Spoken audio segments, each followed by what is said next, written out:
First episode of Game of Thrones Book Club. We're very excited to be here. I'm James.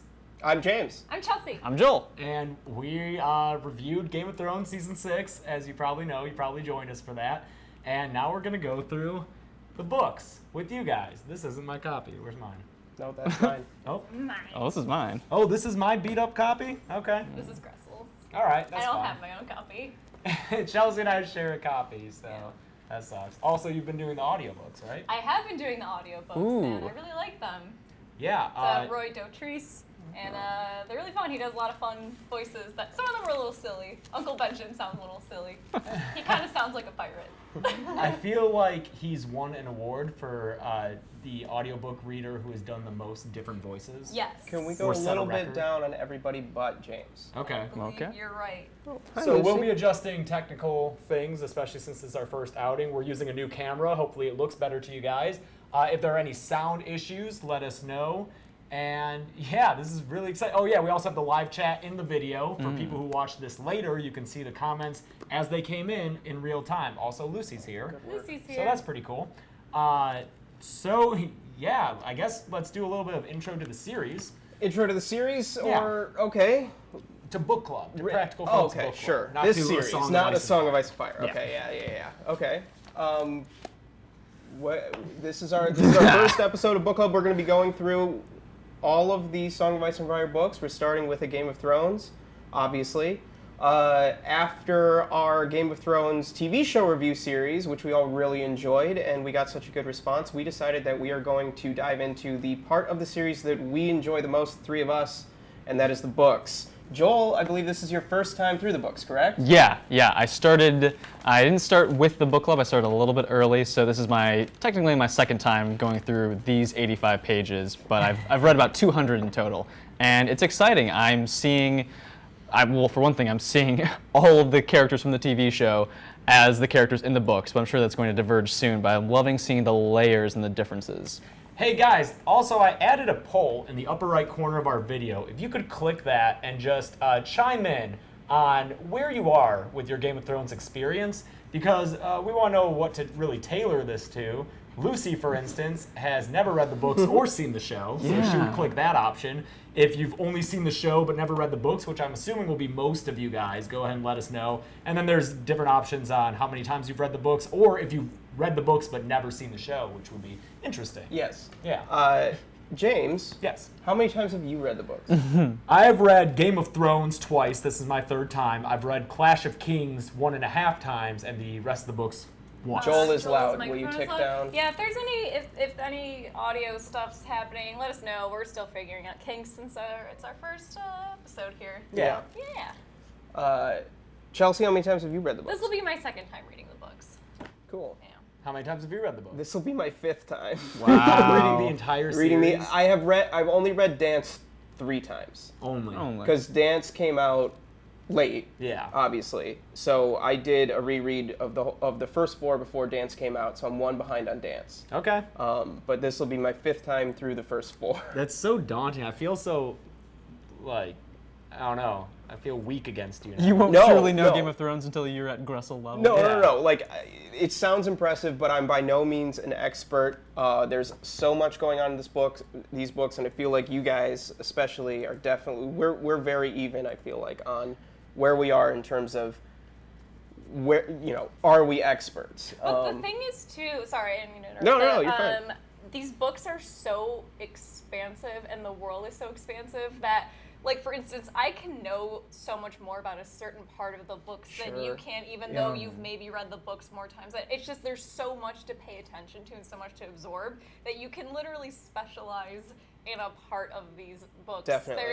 There's an essay series online about Sansa, and that's Just it. Sansa. Yeah. It's a great series. We'll talk get about stuff into like it, that but- later. But, And also, like, for instance, I'm really into the history and lore of the universe, and this book, The World of Ice and Fire, goes into explicit detail on each city's and each region's history. Like, there's so much to this, guys. I'm so happy you're here to join us. I'll be the Song of Ice and keeper Fire. of I'll be the maester. the maps. Yeah. Also, we have a sigil behind us. It might be hard to see. A bunch of you guys sent us sigils for House Practical Folks with our motto in the books. This particular one was made by @LisaLonga, so check her out on Twitter. And we went with this, but we're going to be rotating them because we got so many of them and we love them all. They're so good. Yeah, so Yeah, send us more. Like, we'll put whatever up on here as long as it's Yeah, we'll appropriate. cycle Okay, through. Yeah, we'll cycle through some as long as they're appropriate. But we really love this one. House Practical Folks with our house words being in the books. Apparently my mic's a little quiet. Okay, let's turn Chelsea up a little bit. Cool, thank you, guys. She's mic 1, I believe. I think I'm. Am I 1? Hey. I'm 1. Chelsea's 2. All right. Okay, cool. All right, do we want to get into it? Yeah, let's do it. I guess so, yeah. And you guys let us know along the way. We'll definitely have a like question and answer segment after we Lisa's have a here. discussion. Oh, hey, Lisa. Oh, yeah, we Lisa! chose yours first. Thank you so Thank much, you, Lisa. Lisa. Thank you, Yeah, Lisa. good work. Very nice. Yeah. Very cool. Also, we have Soundproof Liz in the chat, a very good friend of the channel and just us personally. And she has moderator status, so if any of you act up, she'll lay the ban hammer down. Robert's Warhammer. Be nice. Yeah. War The banner. moderator war. Yeah. Cool. I like it. Yeah, so go ahead and change currently discussing to okay. Prologue. Oh, this is so fancy. Oh, that's awesome. This is so exciting. I love it. So yeah, let's talk about It's that down. prologue. You just gotta do. Oh, whoops, my bad. Where did you? What is Go it? to chapter name. I'm sorry. Sorry, guys, and then go down here. Oh. Yeah, see, I had to hit enter to wind up. Guys, we have this could've really just moved fancy it, new but whatever. overlay. Just give us a second. It's about to be really cool. Yeah, ready? Ready? And And oh, now we're It'll- discussing the prologue. Yeah. That's pretty that's cool. so cool. Okay. Prologue. All right. So you're Prologue. the one. Well, you two have English degrees. Yes, So you guys we have been in do. the most English literature classes. Maybe you can help lead us along because I Sure. still don't know what I'm doing. Yeah, with the okay. book. Yeah. Well, this is obviously our first taste of the world. Yes. So how do you guys feel that this prologue worked as an introduction to the world? And not necessarily the story, but this is obviously a fantasy world. World building is something that's very important in fantasy literature. How do you think that these first few pages, this chapter, did to establish where we are? What kind of world we're diving into? So I think it doesn't do a lot to establish the overall world, which I liked. It establishes that there's a kind of medieval caste system that, even in the Night's Watch, which I found interesting, that there are commoners and that they have to pay deference to knights in Sir Waymar Royce. And it also, I think, overall creates a world in which this kind of unearthly threat represented by the others is something that's unexpected, told only of in legend. So we're in a semi-non-magical world, and then overall I think sets a tone of foreboding, knowing that this threat is there, and that casts a shadow over future squabbles over politics that seem less important. I love that it sets the precedent of people, like you said, having to obey leaders that are clearly not qualified just because of their station in life. Because you have this character, this older character, who is clearly more experienced than the other two, but they have to obey this shitty kid who gets a better horse than they do. And he at one point pulls out a sword and he thinks, like, that's probably never actually seen battle. Yeah, and I really like that. In one of our What's on the Boxes, I talked about the swords of the world, and in the books, right away, we're shown how swords are important to this culture because all these characters are described by their swords. Because, like you said, Waymar Royce, his sword is described as like how it's there's jewels in the hilt, but like it was probably never swung and used. And then you have Garrett, the older Night's Watch guy, and it's like, oh, he has a short, ugly sword with the grip discolored by sweat. So like it's defining these two characters by their sword, and I really like how at the end of the prologue it kind of comes back with the others I agree. being described the same way, and their swords are described, and it's being described as something that was, let's see, just inhuman. Yeah. You know, so thin that it seems to vanish when seen edge on. Crystalline and ice-like and pardon the pun, very other. Yes. Yes. I noticed that as well. I think that there were a lot of really great details in this prologue that establish important aspects of the world and foreshadow things that are going to be important later. Without getting into too much plot details from later in the series, I just want to say that as someone who's been through this a few times, there's a lot in this prologue. that is important later, not just the others as the big bad, but obviously the Night's Watch, things with cold, things with winter, like you said, the details with the swords, the house system. I think that there's a lot of really great details, and Martin did a really great job in this prologue establishing very specific details. Introducing characters that we're going to meet later. Jeor Mormont and things is mentioned by name. I also like that the characters are a little bit more complex than you might expect in a fantasy book. Waymar Royce is a shitty teen commander, but he's not dumb because he makes the point that if the wall is weeping, then it's probably not cold enough to kill people. And then with the others, you have them like surrounding this fight and not jumping in, and that's a very intelligent, like, cultured thing to do. You know, they're not all attacking like animals. Clearly they have a language. It's mentioned that it says that they're mocking. Yeah. I love that detail. I think it makes them more it makes them scarier as villains. Definitely. That they're taunting Sir Waymar and they know they're going to beat him. Yeah. I like too that I think you guys mentioned this already, that you already have a character at least not taking this threat of magic seriously. And I think it's really important that it's the guy who is in charge, or the guy who's highborn, who is like, oh, are you scared of the cold? They're probably sleeping, that's why they weren't moving, and stuff like that. Like, he just denies anything that could imply magic or creepy stuff going on in the woods, and they have to obey him. And I think that really is a running theme throughout the rest of the books. It's the people in charge who just refuse to accept that there's anything out there bigger than themselves. Yeah. I think it's important also that he is so young. That establishes that, Sir Waymar? that men or boys can be in positions of power very early on in their lives. That's and true. We're going to see a lot of that very quickly. Yeah. I really like the passage of "It was the cold." I underlined that as well. Yeah. Yeah.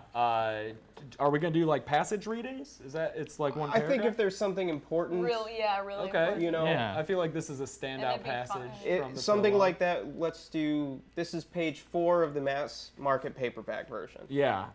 It was the cold, Garrett said with iron certainty. I saw men freeze last winter and the one before when I was half a boy. Everyone talks about snows 40 foot deep and how the ice wind comes howling out of the north, but the real enemy is the cold. It steals up on you quieter than will, and at first you shiver and your teeth chatter and you stamp your feet and dream of mulled wine and nice hot fires. It burns, it does. Nothing burns like the cold, but only for a while. Then it gets inside you and starts to fill you up, and after a while you don't have the strength to fight it. It's easier just to sit down or go to sleep. They say you don't feel any pain towards the end. First you go weak and drowsy and everything starts to fade, and then it's like sinking into a sea of warm milk, peaceful like. I really love that passage. The two sentences or segments of sentences that really stand out to me are the real enemy is the cold, and it burns, it does. Nothing burns like the cold. Knowing that the series is called A Song of Ice and Fire, that line right on just page 4 really jumped out to me right away. Just the intentional use of nothing burns Exactly. like the cold. Exactly. Yeah, and I think it's kind of interesting that this passage too almost sounds like a man being turned into a white. Yeah, You know? for sure. Yeah. I completely agree. Yeah. I And then completely agree. like you die from cold And and the then cold fills you up, and there's nothing you can, which I think is kind of neat. nice, yeah.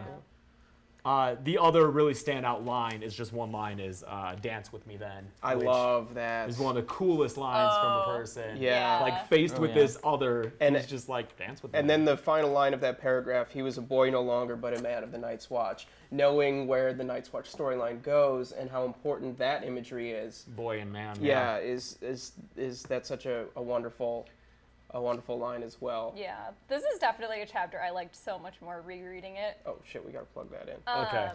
Can you do that? Yeah, will you let me out, Chelsea? Yep. Sorry guys, we just realized we didn't plug the GoPro in, so Technical before it dies, we're difficulties. gonna have Gressel plug it in. Oh god, I don't remember what I was gonna say. Real fast, just from the chat, Paige says that it always astounds me how much groundwork he was able to lay in just the first few pages of the book. I think that that's true for all these chapters that we read for today. There's so much set up that comes in the down the line so later on, and I just love that his writing. He had so much foresight to set everything up. That's what makes this really rewarding. I like I probably am gonna like this better upon reread than I did just the first time through. Definitely. Especially, I mean, getting through Game of Thrones is kind of weird because Game of Thrones, the first book, is so similar to the show. You might get a little, you might get a little frustrated with it because it's so close. Oh shit. Oh, that's fine.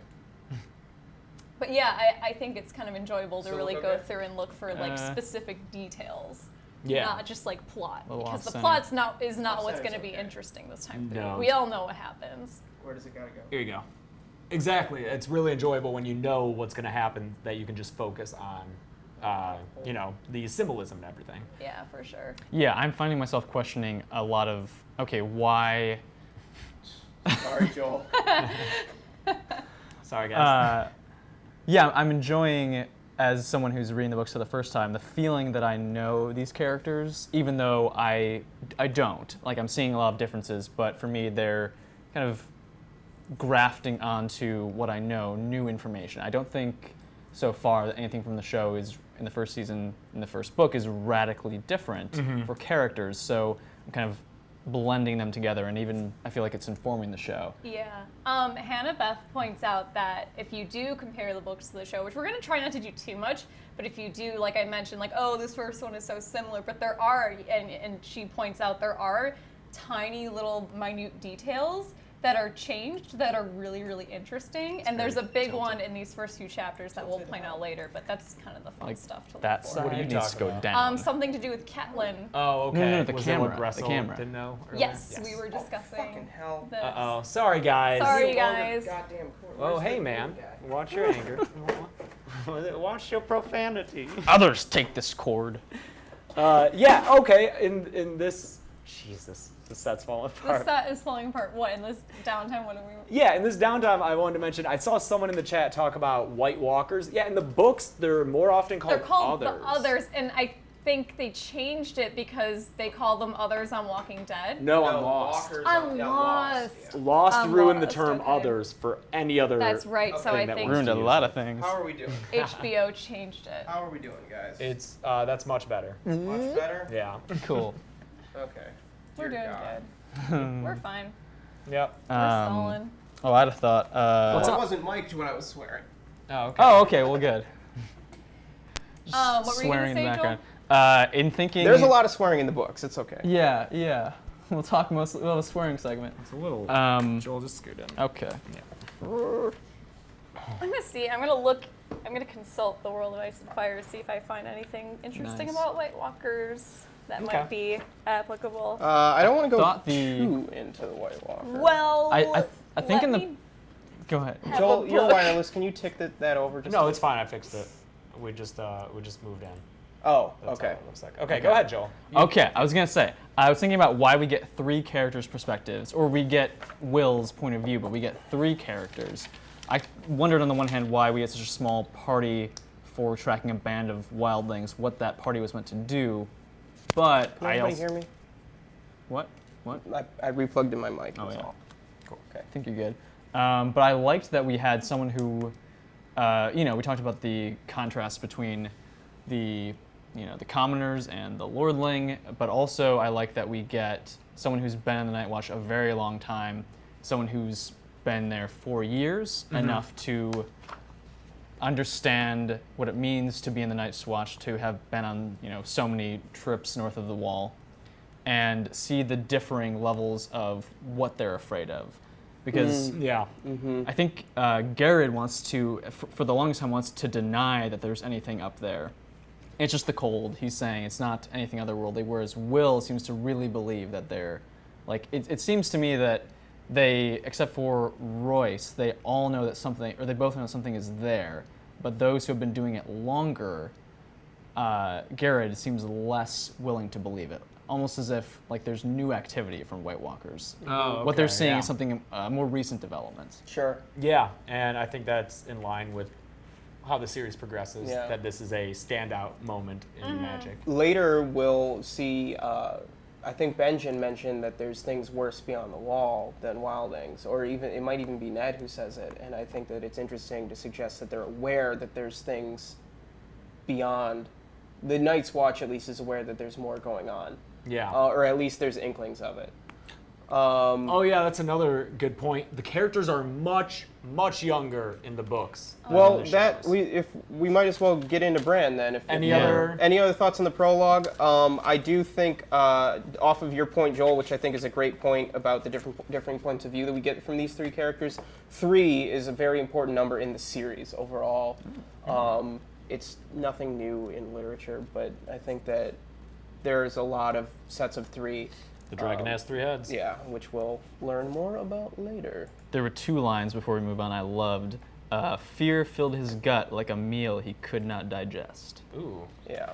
And then just the abruptness on the last page of the Sir Waymar Royce White, Will Rose. Sir Waymar Royce stood up over him. Yeah. Yeah, it's like, oh, wait a minute. Now he's up. Yep. Yep. Now he's back. And now begins the tradition of the prologue characters all meeting Yes. unfortunate ends. Yes. So don't get too Oh, attached interesting. Yeah. to any prologue characters. Okay, so moving on to Bran I. Bran I. That's how the chapters are referred to in the community. In the books, they're just titled the character's name, but in the community, for clarification purposes, they're called Bran I, Bran II, etc. by book. So Yeah. the first Bran chapter in the next book will be Bran I of Clash. Yeah. Oh, man. It's kind of like biblical, Yeah, kind of, a little bit. I guess. Yeah. This, so the abbreviations, just while we're talking abbreviations, it would be AGOT, Bran I. Oh, okay. Yeah. Sure, if you see that around, Yeah. it's a Game of AGOT. Thrones. Bran I. AGOT. Okay. Okay. How many All brands right. do we get? Like, We get 2 in this one, in this reading? Okay. Yep. in this today. We're Yeah. doing 2 brands. what about by the whole book? Oh, I don't 4 know. or 5? Oh, okay. I was pushing like 30 brands. No, Oh, no, no. there's never that many of any one character. Okay. Yeah. Interesting. I think the character with the most chapters in a single book is Ned. And that would be in this one. Why is that? We'll get into it later. You'll, Talk about it when you're older. you'll find out when you're older. Next time we see each other. All right, so we got Bran. This is the first introduction to Yeah. the North and the Starks, which we're going to follow very closely during this book. I like that during this chapter we already get lots of history. We get a lot of the religious history right off the bat. We get a lot of the differences between the North and the South, the Children of the Forest and the others. And I think that this read-through, I'm realizing that you learn more about other characters. I think you skipped ahead to Catelyn. What? Oh, you're right. Okay, less about the religion. Never mind. I'll erase all that I just said. Okay, but you do. My next point still stands. On this read-through, I realized that you learn a lot about characters through other characters' point of views. I think that's especially true in these first 2 Bran chapters. Bran, to me, of all the characters that we read for today, I felt that Bran was the least fully formed. His second chapter, which we'll talk about in a bit, it's a little bit more. There's a little bit more of like Bran in it, but this chapter I feel like is pretty much. There's not really much to Bran.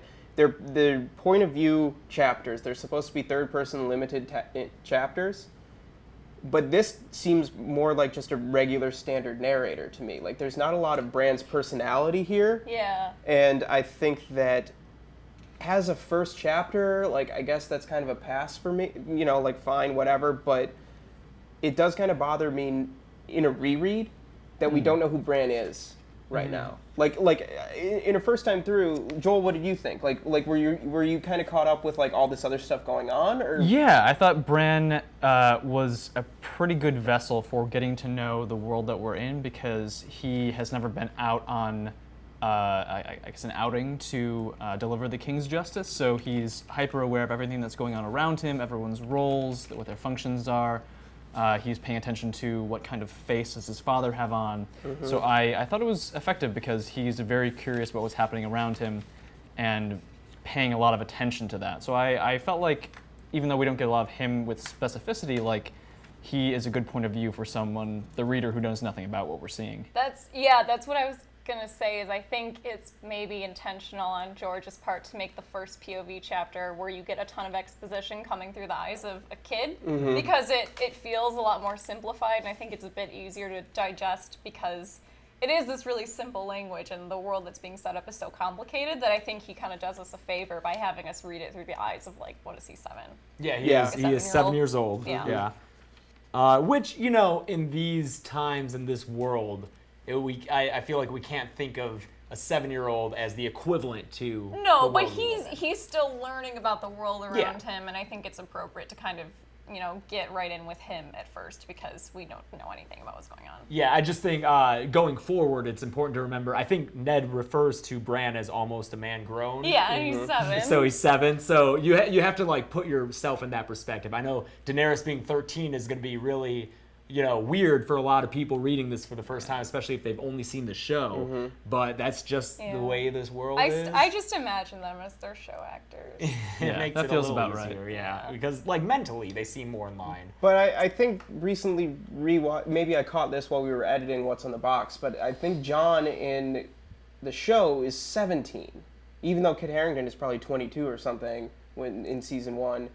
They aged him up only 3 years. Yeah. You know, so Dany's probably supposed to be about that age too, you know, but they didn't go up too much, and Sansa and Arya are about the same ages. You know, Sansa I think is supposed to be 13 or 14. Yeah, instead that's of, true. That's true. So, but I do think there's a line when Jon, after Ned executes the Garrod, Jon says, "You did well." Jon told him solemnly. Jon was 14, an old hand at justice. Yeah. To our point. I really loved getting the descriptions of Jon and Robb. Yeah, Erica Daniela just said that, and it's something that I think is the biggest takeaway from this chapter. Yeah, this was what I wanted to read from like we could read the execution. Everyone knows the execution, but we do. Everybody's seen the everybody who's seen the show, or this is such a this is the winter is coming meme is the execution. I will say an interesting difference between book and show, and this is such a small thing, but the guy who's being executed in the book is Garrod. And in the show they It's have Will. the younger guy, which I think was interesting. Yeah, why do you think they made that change? I don't know. They didn't want to pay for lopped off ears.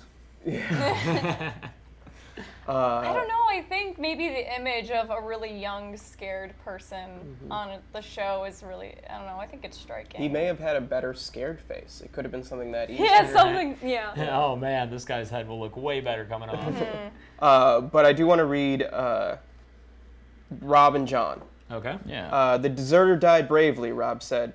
He was big and broad and growing every day, with his mother's coloring and the fair skin, red-brown hair, and blue eyes of the Tullys of Riverrun. He had courage, at least.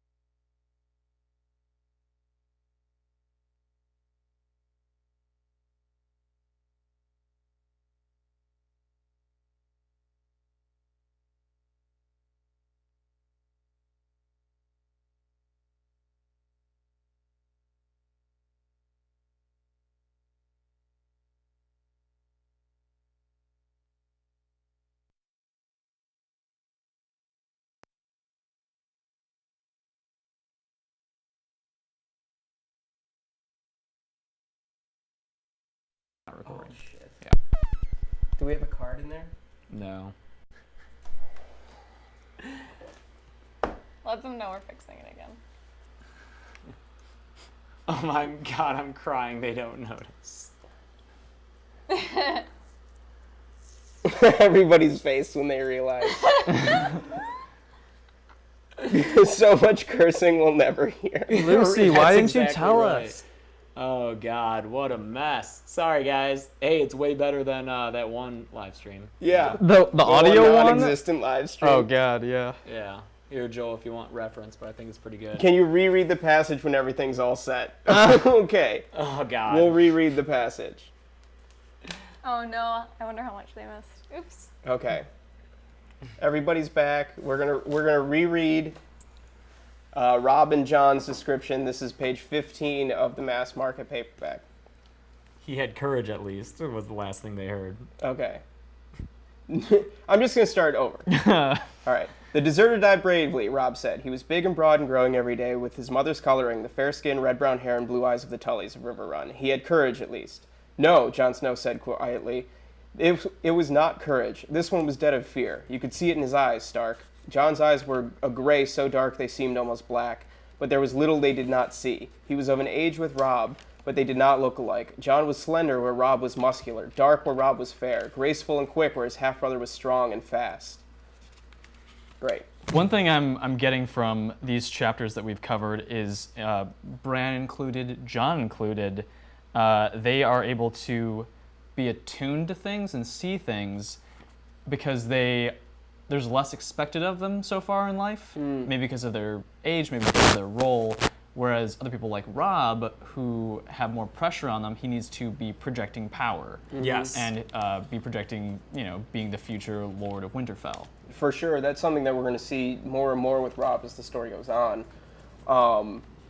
I really loved in this passage, the line, his eyes were gray so dark they seemed almost black, but there was little they did not see.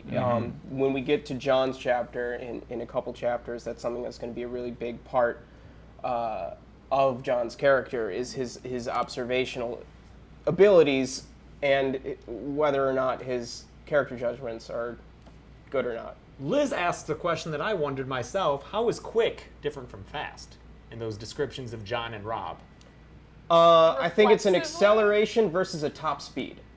Okay. I was thinking like reflexes. Yeah, so Jon is quick, better reflexes. But Robb he's can, like a machine, like he's fast. like Yeah. he can run. So Yeah. let's assume that. Yeah. I like that in this chapter we get introduced, and a lot of people have already talked about in the chat, of how much of an ass Theon is. Yes. Theon Yeah. Myers. And how much through Bran's eyes, we see how much Jon Jon just does hates not Theon. have Theon. Yeah. Which is great. And Theon's a lot older than them too. 19 instead of 14. Yeah, in the show, they're all of an age, it seems like, Yeah, right? they're But- like the same. But yeah, later on we have Theon saying like children, calling them children. But here in this chapter, how many different times do we have Theon just being a dick? We have him kicking the head, which is like the worst. We have him going to kill the wolves right away. There's just so much. He kicks the head and Jon calls him an ass. Yeah. Yeah. And then he's like, there's not been a dire wolf sighted south of the wall in 200 years. And Jon's just like, I see one now. Yeah. And then at the end, Theon says that Ghost will die faster than the other wolves, but Jon's like, no, he won't. This one's mine. Yeah. Foreshadowing? I was about to point out maybe some other foreshadowing. Which wolf is it that Theon goes to like kill? He's like, I'm gonna put it out of its misery. That might be Grey Is Wind. it Grey Wind? Because Yeah. that's Oh. big time foreshadowing. Yeah. Yeah, I don't know if it's explicitly said, but it could very well be Grey Wind, because I'm sure that the first one that they find Is is probably Robb. the one Because Robb in grabs. the books, Robb finds the dire wolves, which yeah. I think is a small difference from the show, but something that I underlined nonetheless. Come quickly and see what Robb has found. Who finds them in the show? Does Jon find them? I think or Jon Theon finds them. maybe. I'm not even sure. No, think it's- Theon wouldn't comes be up Theon. later. Okay. I think it is. But they find the wolves. Obviously, the big beat of this chapter is finding the dire wolves.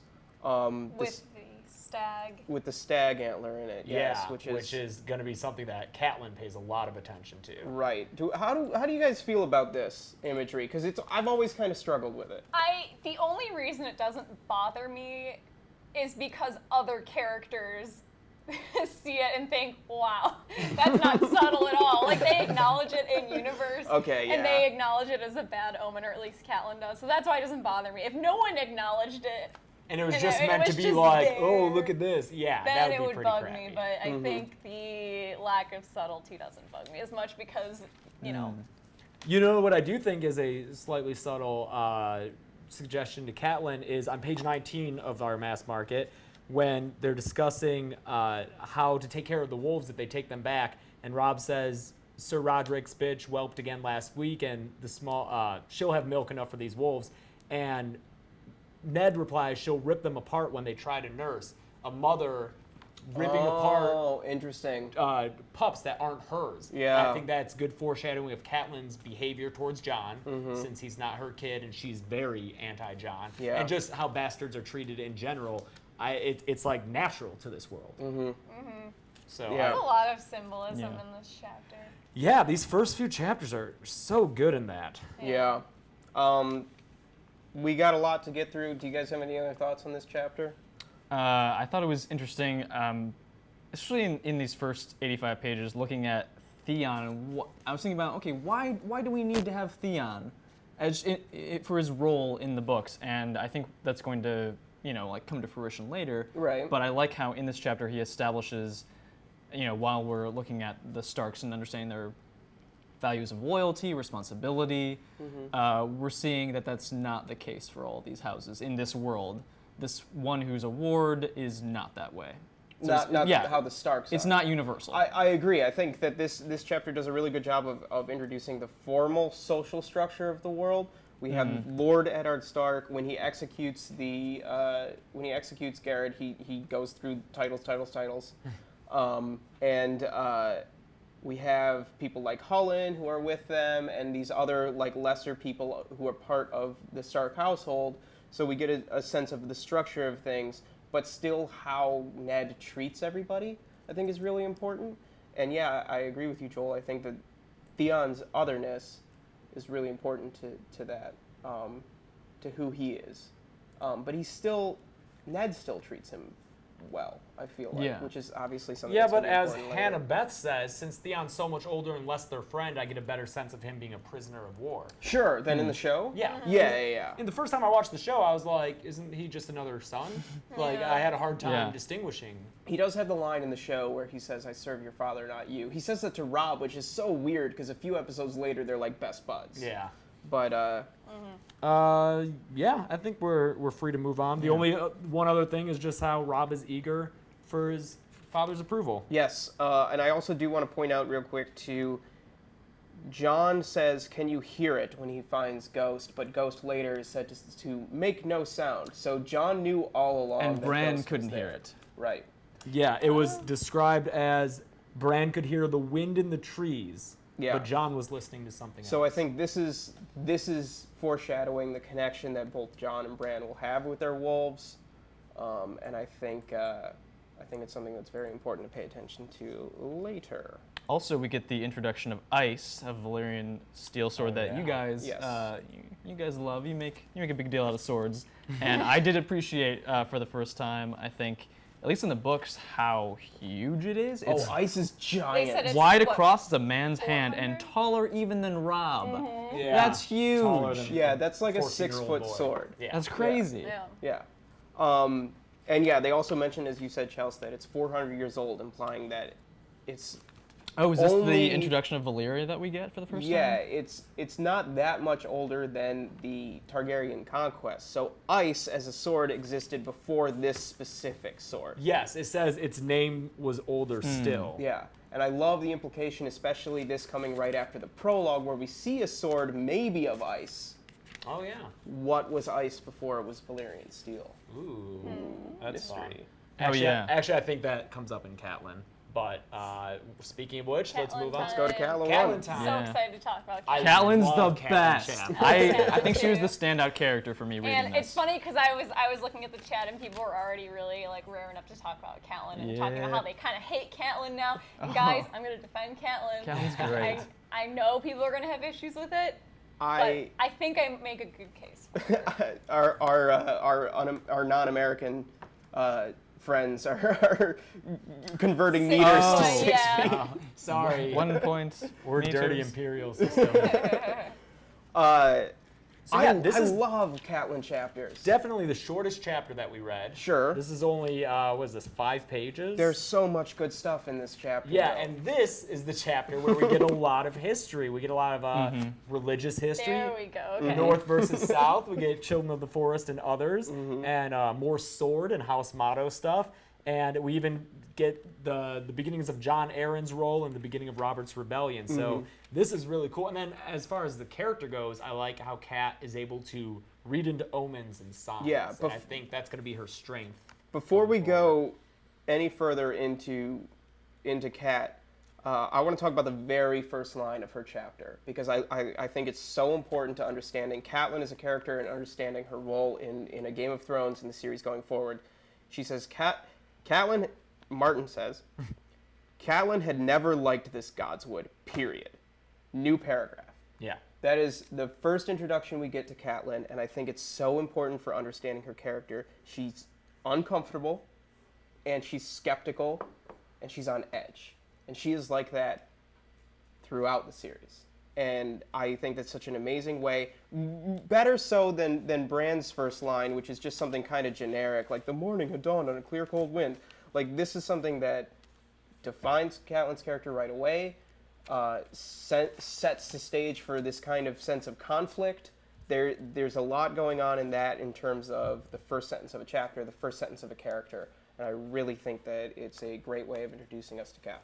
I like that it establishes a tension that we see whenever we see her, that she's a stranger in the North, but also she fully owns, I think, her role as Ned's wife, as the mother of Ned's children.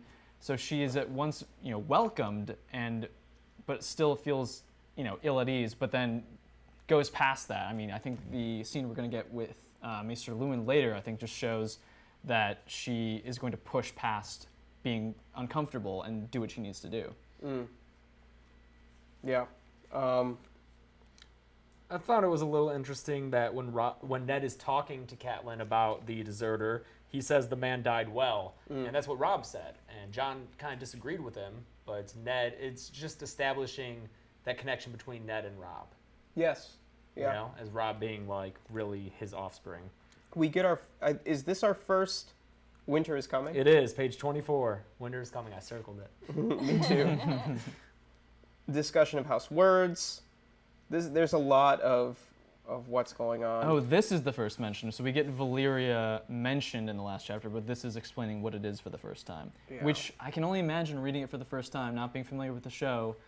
How can you pay attention to all of these references being dropped everywhere? You can't. Yeah, you can't. Yeah, it's Martin. I think does like, some people have criticized him for being somewhat of a repetitive writer, but I think that there's things that he does and he repeats because he has to. There's so much detail that dropping Valyria in one chapter, following up with it on the next chapter, and then hitting Valyria over and over and over again. We get more of it in Dany.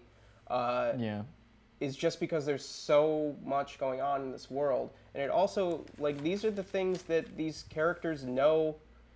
History is their entertainment, almost. All of their heroes are historical figures. All of their, they don't have a pop culture. Everything is based off of history. Yeah, later on you have Jon mentioning how his hero is Daemon the Dragon Knight. Right. Bran talks about all the legendary Kingsguard guys. Yeah. Oh, and how Bran is like really pumped to meet Sir Barristan, yeah. which is adorable. Yeah. So like their history is what they know, and so I think it's fine that it gets repeated because that's how it would be. Right. And someone in the chat mentioned this, and I underlined it too. The Isle of Faces is brought up, and this is page 23 of the very first book, and it's mentioned as the only place in the South where the werewoods still stand. And if you watch the show, which I'm sure most of you have, you know that we haven't gone to the Isle of Faces. It's, it's not that different in the books. We don't go there, but I do think it's going to be important later on because it's brought up here, and it's brought up in another chapter that we read. I underlined it again. I forget which one. We'll cover it very soon, but I do find it interesting that we're already establishing this world and the difference between North and South, but it's like, it's not black and white. It's like, here's the North, here's the South, but here's some places in the South that are kind of like the North. Well, it's also, I think, the most explicit tie south of the wall that we have to, like, the old world of Westeros, Yeah. We get a sense of Catelyn and Ned's relationship here. This is our kind of, Ned, for all intents and purposes, you could say is the main character, I suppose, of Game of Thrones. And we get 2 chapters where we get him through other people's point of view. And I think that the pictures that we get are very different. Bran's perspective of Ned as his father, he's very much the Lord of Winterfell in Bran I. And I think in Catelyn I, he's more of a husband and father. You know? I definitely noticed in all these first chapters we read, Catelyn's the only person he's really warm with. I think he's the only person he really jokes around with. And in a later chapter where he's talking to King Robert, he says something like, "Oh, it's so cold up here that northern men forget how to laugh and forget how to smile." But he is, you know, kind of bantering with Catelyn here, and I think it's really sweet, and I really love them. Yeah, I think the warmest he's shown in the Bran chapter is when he's talking to Bran, and it says he said something not unkindly. Like if that's the like warmest you can be is not unkindly. I think it is telling that with Catelyn he's much more human. He's less the Lord, more the man. Yes, that's very well put. And this is where we get that information about ice. The name it 400 years old it was, and as sharp as the day it was forged. The name it bore was older still, a legacy from the Age of Heroes when the Starks were kings in the north. So yeah, what is that other ice? I'm interested. Like I said, Catelyn is a more fully formed character than Bran. Ned through other people's eyes. Does she talk about Jon in this chapter? Is this where we first? No, that's Catelyn II. Catelyn II, okay. Yeah.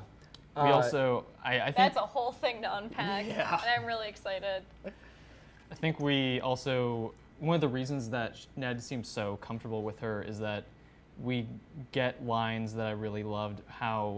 But I don't know, I see how much of a partnership they are and how much she understands him. Like, she is ready and knows that he's going to react badly to the news of Jon Arryn's death. Yeah. She knows what it means to him, and she knows, you know, that he goes to the Godswood after a killing. I get a huge sense of him being an introvert who takes everything very seriously, and she knows all aspects of him. I think that comes into play in her second chapter we'll discuss, but that's a very good point to bring up because I was going to bring that up in the next one.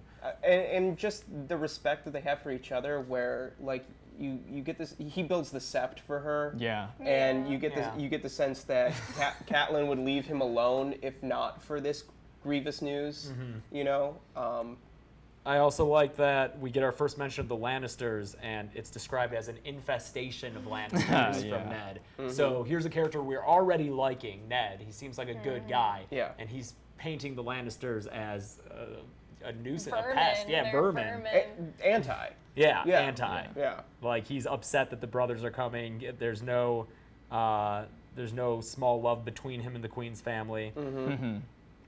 I also like, here on page 26, that she allows him to have some joy in knowing that Robert's coming before she expresses eventually that she knows what this is about and it's not going to be good for them. And off of your point, James, he doesn't refer to Cersei by name.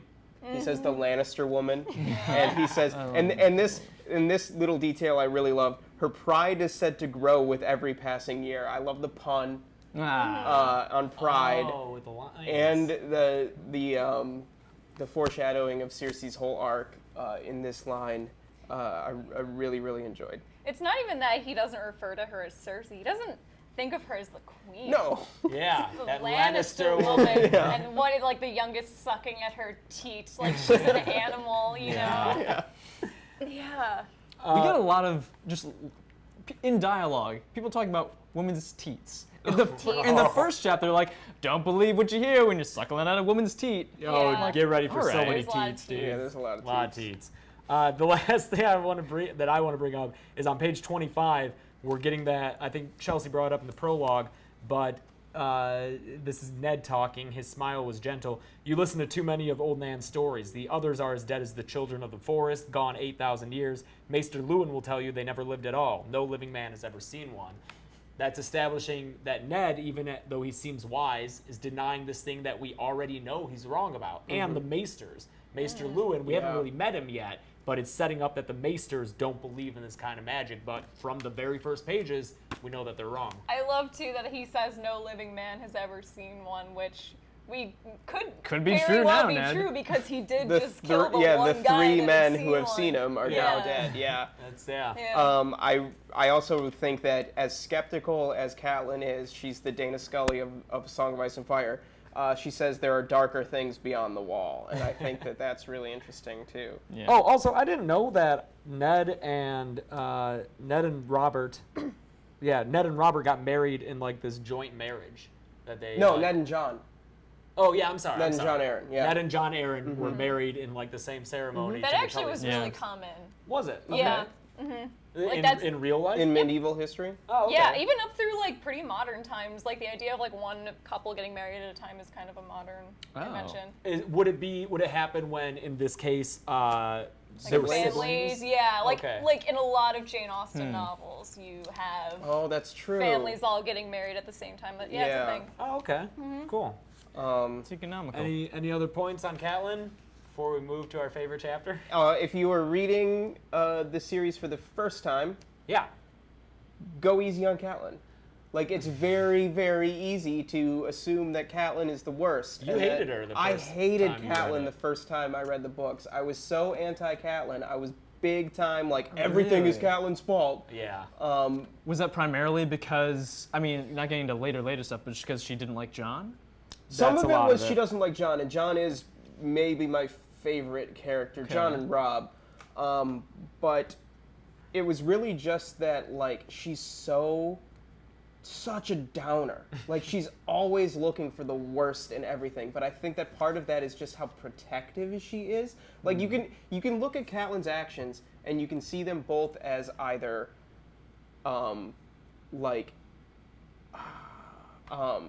fuck, I can't find the word. Duh. Addictive. No, not- Protective? Protective is the positive yeah. version of it, but what's the negative version? Overprotective? Of that? Overprotective. You can, but yeah, you can see her as being very smothering. Okay. And you know, jumping to conclusions and making rash decisions based off of her unyielding love of her children, or you can see her as being very protective and really looking out for what she thinks is the best. And I don't know if in this chapter I know she says that like Robert's on his way. I don't know if she explicitly says, oh no, because he gets the offer beforehand, like Yeah. way later. Yeah. Because she kind of like knows what's up, but they Yeah. talk Yeah. about it later. So I'll get to that later. Yeah. But Okay. All right, let's.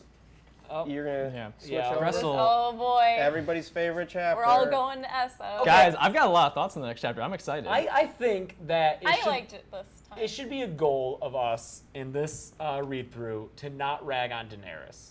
yeah, I've got nothing bad to say, guys. But like I feel have a tendency to just really be down about Daenerys and Push back. Daenerys at this point is still fine, in my opinion. I disagree. I think it's a bell curve. I think she starts kind of crappy, gets Yeah. good, and then gets real bad. Yeah. But regardless, let's really try this read through. Yeah. In this and future chapters to give Daenerys Wow. a good chance. Joel, if you're so excited, start She's us like off, a buddy. 13-year-old girl. Okay. One thing I really liked, I think, in this chapter, and kind of putting it together with the chapters that we have for Jon, is that we're seeing two people who each have brothers or half brothers, kind of going back to the people in your family who have to project power. Like Viserys has to project power, Robb has to project power, and that leaves the other two to, I don't know, observe more, see more of the truths of what's going on in their world, and because they don't have to, because their expectations are not so high, Yeah. they can go ahead and see that, okay, Viserys believes and he has to believe that he can go home and that he will be welcomed, whereas she hears what they call him in the streets. Yes. She knows that she's going to marry Viserys and that's going to be what her life is. She doesn't trust Illyrio like Yep. Viserys. Yes, yes. I think that I will say, rereading this chapter, there's a lot of good in this chapter. Yeah, I this- will say it's that. a good chapter. Yeah. I want to talk about the first line again because I think that's really important. These are first times meeting these people.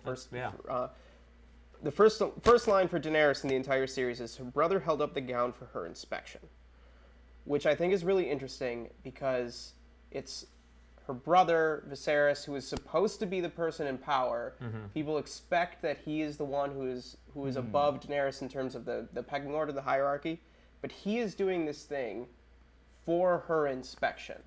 When you look at that sentence, the way that it breaks out, That's true. I think it's really interesting that he's doing something in service of her. Yeah, that could easily be a descriptor of a handmaiden. Absolutely. Yeah. But then immediately after, he says, "This is beauty." Yeah. Like, this is what you're going to think of this. Like, yeah, he does hold it up for her inspection, which she does have her own thoughts out of, but then he's like, he immediately has his own opinion on it, that he's like, this is the objective way That's to feel true. about Before this. we even get her thoughts. Yeah. He tells her. And that's kind of a runner with them, for sure. And let's not forget how I hate this. Everyone hates Viserys. we're gonna end the chapter saying that he would let 40,000 men just rape Yeah, her. right. So yeah, you know, no, he's the worst. He He's is the the worst. he worst gives character. his sister a titty twister. It's Yep. not, Yeah, it's not and, nice. and I saw, alright, someone said it was incesty. I don't think it is. I know that Targaryens are kind of incestual. I but- don't think it. I don't think They Viserys play that even more- I don't think Viserys cares about her at all. oh Yeah. no. Oh. I think it's a control thing. Exactly. It's just like making sure she's like super presentable, because she's chattel pretty much. Yes. And this is like such an important first chapter for her, because it really sets up her whole motivation behind ending slavery. You know, because she is an object at this point. Like, She's surrounded by people who treat people like objects, because when Illyrio introduces her to Jorah Mormont, he is saying like, oh, he got a man should be able to do as he likes with his own chattel, Yeah. referring to the fact that Jorah sold people into slavery. Yeah. So yeah, this is her world. This is while we're on slavery. I want to talk about the foreshadowing that George does in this chapter with Dany and slavery. I think this is something that this is a good example of something that he does in his writing style that I think is really important to why these books have become so successful and why they're so highly regarded, just as literature as well as being good stories. There's a lot of subtle details that indicate how Dany is basically a slave in this situation.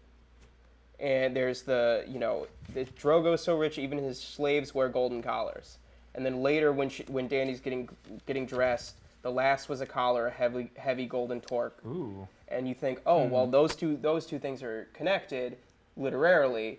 But then, so like if you're a savvy reader and you're paying attention to details, that hits you. But then shortly thereafter, he spells it out explicitly, which is something that I think like. Yeah, like he could leave that line out where Dany says explicitly, Khal Drogo was so rich even his slaves were golden collars. You don't really need that line one page later, but I think that's something that really helps a fantasy book that's this dense, be approachable and very strong as a book. Like I don't think it doesn't hurt the earlier connection any by having Dany realize it as we realize it. Yeah. And that's something that I think he does throughout the novels. Is this there's these multiple layers of reading stuff. So there's things that are made. He introduces a concept, and he does this a lot with really big things. He introduces a concept in a subtle way, and then he reinforces that slightly more specifically later, and then it hits you explicitly. Yeah. And it's something that he does with the really big events, and it's something that he does with little things like this. And I think that kind of structure is one of the reasons that these books are so successful. Yeah. Yeah. I like too that the only other women that she meets in this chapter are handmaidens. They're slaves. Yeah. And she does explicitly say when she's at that party later, like, I'm the only woman here, and it hits her really hard. Yeah. And she also she says, I think Viserys says, "Oh, you look like a princess. You're going to be a princess." And Yeah. I think this is also setting up just the way that George R. R. Martin views the world of fantasy, and I think he is really realistic about the idea that being a princess sucks. Yeah. You're chattel, you're an object, and being a princess is not Your main fun. purpose is Your marriage. Something we're going to see with Sansa. Exactly. Yeah. Oh, yeah. Exactly. So I like that immediately we're getting this groundwork laid for, like, George's worldview here, that being a princess is pretty shitty. I like the nastiness of Illyrio and Viserys in contrast to Dany. I think make us really sympathetic towards her. Ilario is just this gross guy. Yeah. On page 37, he placed 37. he placed a moist hand on her bare shoulder. Moist. I think that's intentional. Yeah. I think he knows that word just Yeah. is kind of Yeah. gross. And he's just he has like rolls of fat jiggling as he walks, and he's just oily, and his beard is yellow, Sweating through his clothes. Yeah. He's just this guy who just is, and just the way he talks about people and treats her, and is so skeevy with Viserys. I love too that on Viserys, the books are known to be very brutal and very realistic in their depictions of violence, and Viserys is our introduction to that. Up to this point, the violence that we've had has been fantastical with the others, or justice. And this is cruelty. Our first instance of cruelty is Viserys Targaryen, and I think that that's really interesting.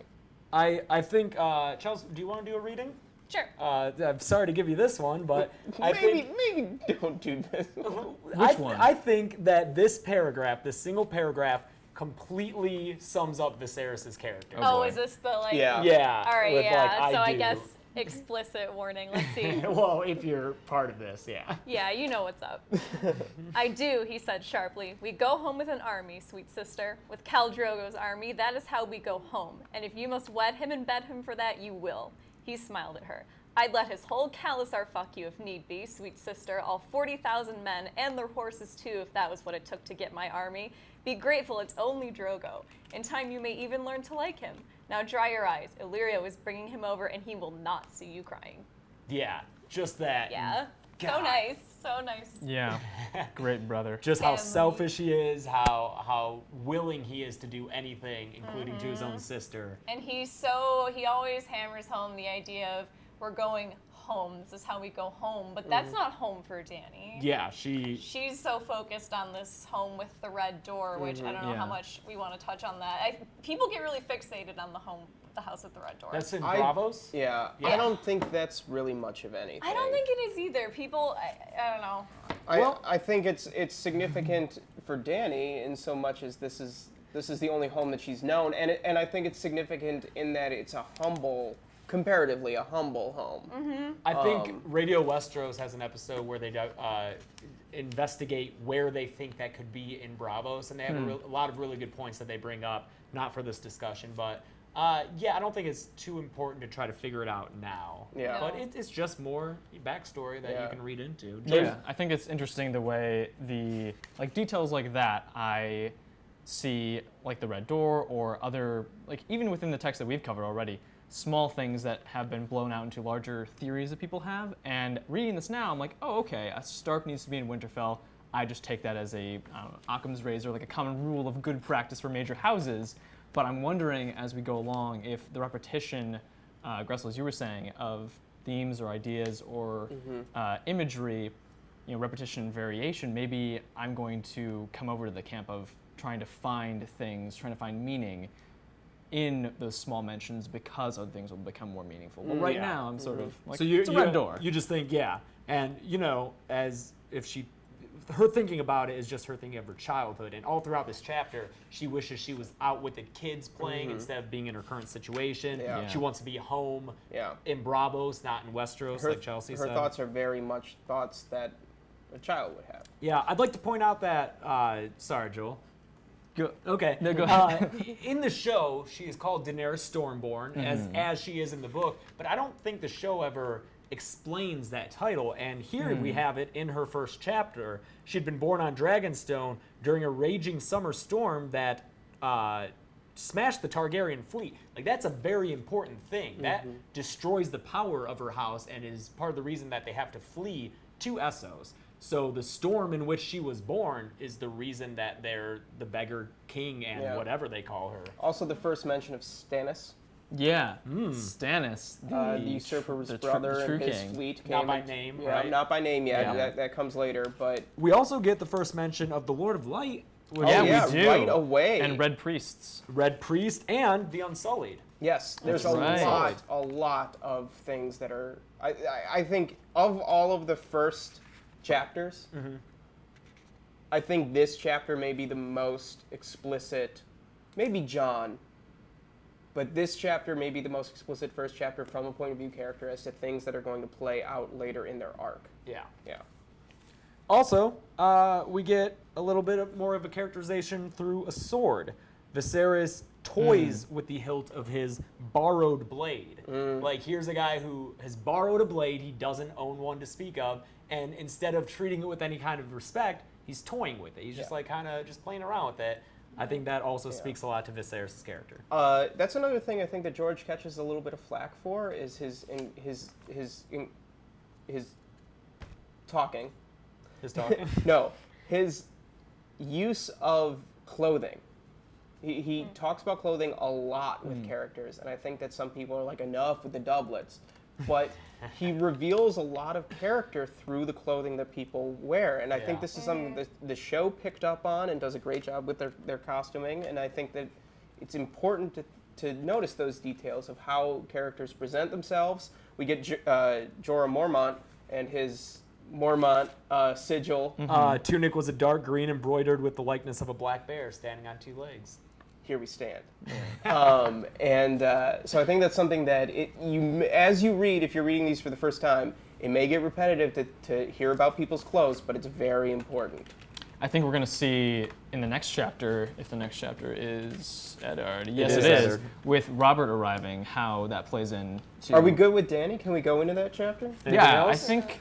I also liked how, in terms of the way we talk about slavery and what Dany is most thinking about, the exposition that we get about who she is and where she comes from also just speaks to her living in the world that she's never experienced, but what she's been told about. She's living in stories as a way of escape and as a way of conceiving of this place that Viserys wants to go. I think it's important that all of her thoughts and all the stories that make up who she is are things she's never experienced for herself. Yeah. She hasn't written that story yet for herself. Yeah, she also, I mean, she thinks a lot about how she was brought up and what her childhood was like, and it sounds awful, it sounds miserable, but she is so much less whiny about it than Jon is later. God, yeah. Oh, good call. And once we get to that, I want to kind of go back and look at those two, because I think there's a really explicit parallel For sure. there. Yeah. Interesting.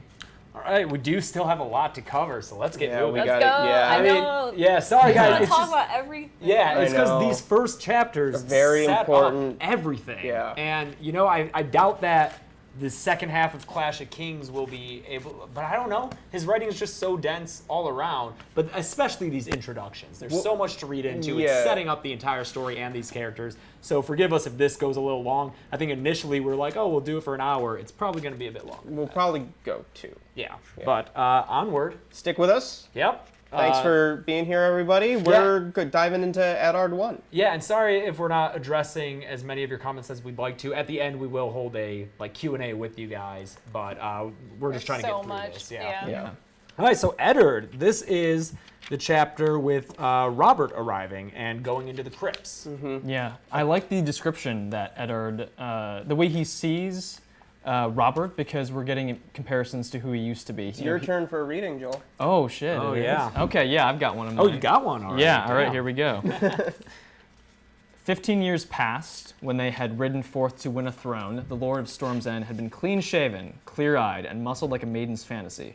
6.5 feet tall, he towered over lesser men, and when he donned his armor and the great antlered helmet of his house, he became a veritable giant. He had a giant's strength, too. His weapon of choice, a spiked iron warhammer that Ned could scarcely lift. In those days, the smell of leather and blood had clung to him like perfume. Now, it was perfume that clung to him like perfume, and he had a girth to match his height. I Yes. love that line, now is perfume that clung to him like perfume. I think that is a really good way of illustrating Ned's sense of humor. Yeah. Good Because, reading, yeah, Joel. this is his thought. Yeah, good job, Joel. Yeah, I really appreciate that that Robert is almost unrecognizable to Ned. Like, he really struggles with seeing how much he's changed and seeing how his appetites have taken control of him. Yeah, and this is our first real interaction with the King of Westeros, our first good feeling for it, and we see him as this, his appetites have gotten the best of him. He's still so vengeful and angry, and although he's a little bit aware, he's a little bit self-aware of like, oh yeah, I'm fat now. I want you to do the work. I don't think he is aware entirely of just how far he's fallen or just how poorly other people think of him. I think. Yeah, he cares so little when he gets out and immediately wants to go to Lyanna's crypt. Like, he doesn't care what that speaks to his wife or to everyone else around who knows what that means. I think it's interesting, too, in his characterization, where in a series where you have Tyrion and Daenerys and Catelyn with a Y and all these very, like, high fantasy names, the king of Westeros is Robert. Yeah, Oh, King Bobby. Bob. Yeah. Bobby B. Bobby B. And I don't think that's an accident, you know? Yeah. Yeah, I never. Yeah, good call. Yeah, we get a lot more history in this chapter, a lot more about Robert's rebellion and how it ended on the Trident. We get a mention of the Greyjoy Rebellion, which is how Theon came to be Ned's ward. So I think that this chapter is the most expositional, maybe, of what we've read. It's Of like Yeah. events immediately leading up to this, not like world building, but explicit. you know, History This dump. is what happened before this book. yeah. And I think Yeah. you can also start putting together some of the pieces. In the last chapter, we got specifically Rhaegar battling the usurper. Now we're seeing the other side of it. And also, I thought it was interesting, the line of, and dying for the woman he loved. For sure. And then we come back and we understand a little more when we get Ned remembering, promise me, Ned. Yeah. That's right. This is the chapter that This is introduces R plus L equals J. R plus L equals J stuff, which, as if you've seen the show and you're caught up, you know what's up, man.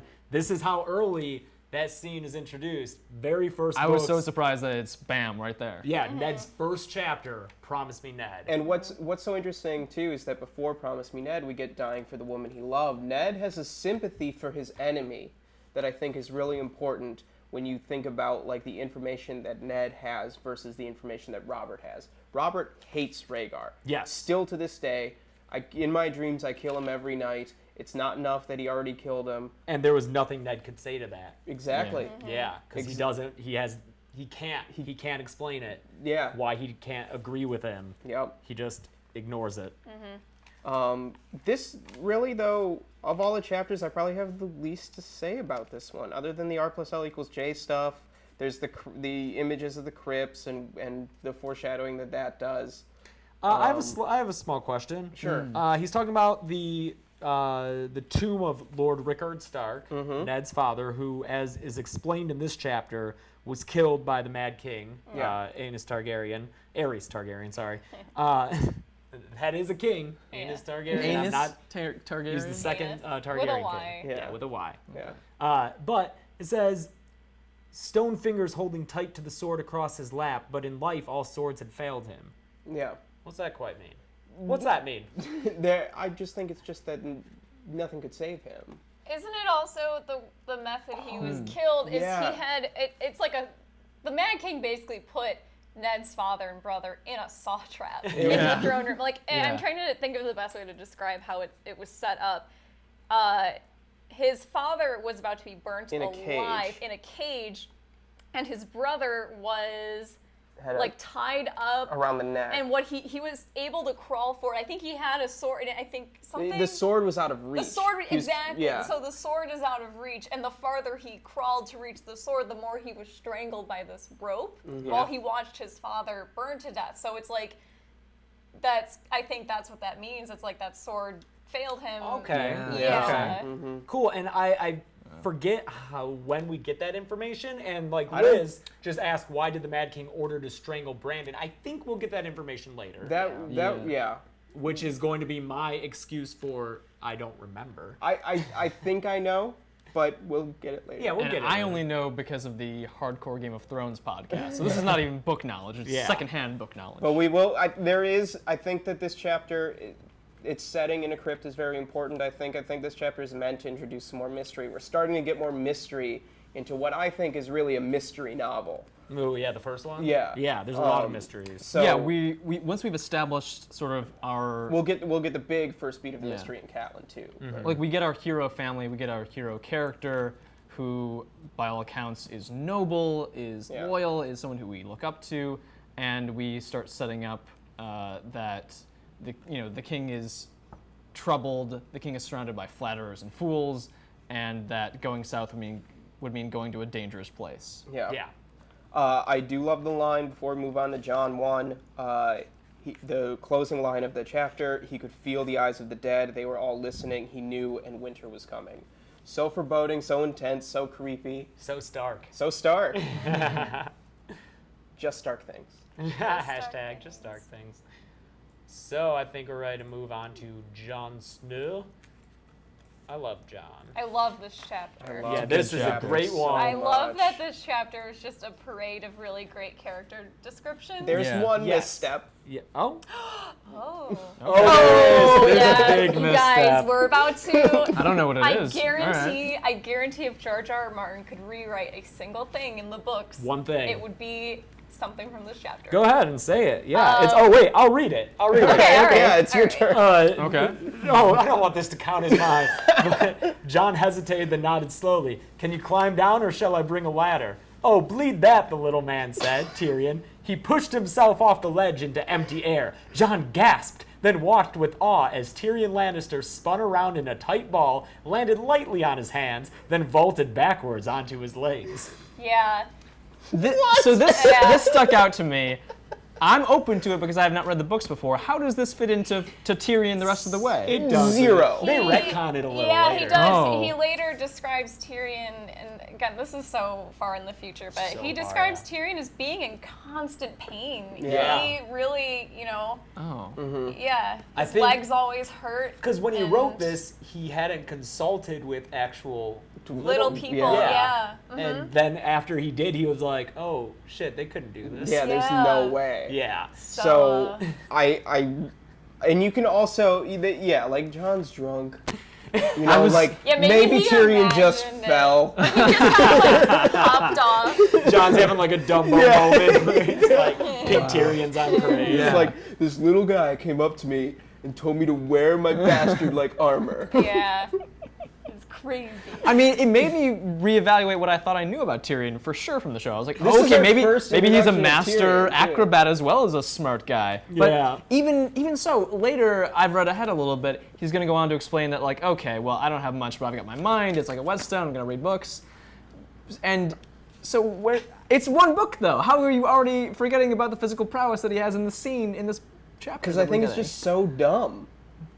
It's okay. I'm with you now. It seems like a It's rare. a mis- But- it's but a just- rare. yeah, In it's like a- the yeah. bigger picture of the series, this Yeah. doesn't make any sense. Guys, you It's know what it weird. reminds me of? It reminds me of we have this image of Yoda as not doing a whole lot of Oh, moving. God damn So it. great with his mind, and he's flipping around in episode 2. Oh God. Any chance Joel can bring up the Star Wars prequel? Yeah, they're so Yeah. great. But we're already pushing an hour and a half. Let's talk. Shit, are we? Yeah. Yeah. It's Game of Thrones. Let's talk the good stuff in this chapter and move on. Good stuff. Jon is so whiny and so entitled. Oh, come on, guys. I think first let's talk about how he's so insightful. It's been established he has like Yeah, eyes let's that talk don't about miss that. anything. Yeah. And so I really like the descriptions that he talks about all the other characters. Like you said, I Chelsea. agree. Yeah, He sees through Cersei's smile. He sees through Cersei's smile, and he Yep. says it later that as a bastard, you have to learn to notice things, Yeah. to read the truth that people hide behind their eyes. Sure. So we get that with Cersei, and he talks about how much of a disappointment Robert is. Yep. He's not the king that he would have expected. Yeah. That Jaime. He says Jamie is what he thinks Yeah. the king should look like, and I bet Yeah. Cersei agrees too. Yeah. Absolutely. Yeah. He So he is wrong about a few things. he says about Myrcilla, he decided she was insipid. Yes. So Rob didn't mean. even have the sense to realize how stupid she was. Yeah. He was grinning like a fool. I did want to bring that up because I think that's an interesting look into what kind of women Jon likes. Oh, yeah. Because he falls for Ygritte, who is like polar opposite of a high-born Okay. lady. I don't think he has any respect for dainty ladies, which I don't agree Also, with. his connection to Arya. Yeah. Which we'll get in with In Arya. Arya. I wonder if part of that is him maybe projecting a little because I bet Sansa's Sansa. not very nice to him No, either. yeah, Yeah. right. Yeah, his admiration of Jaime is very interesting.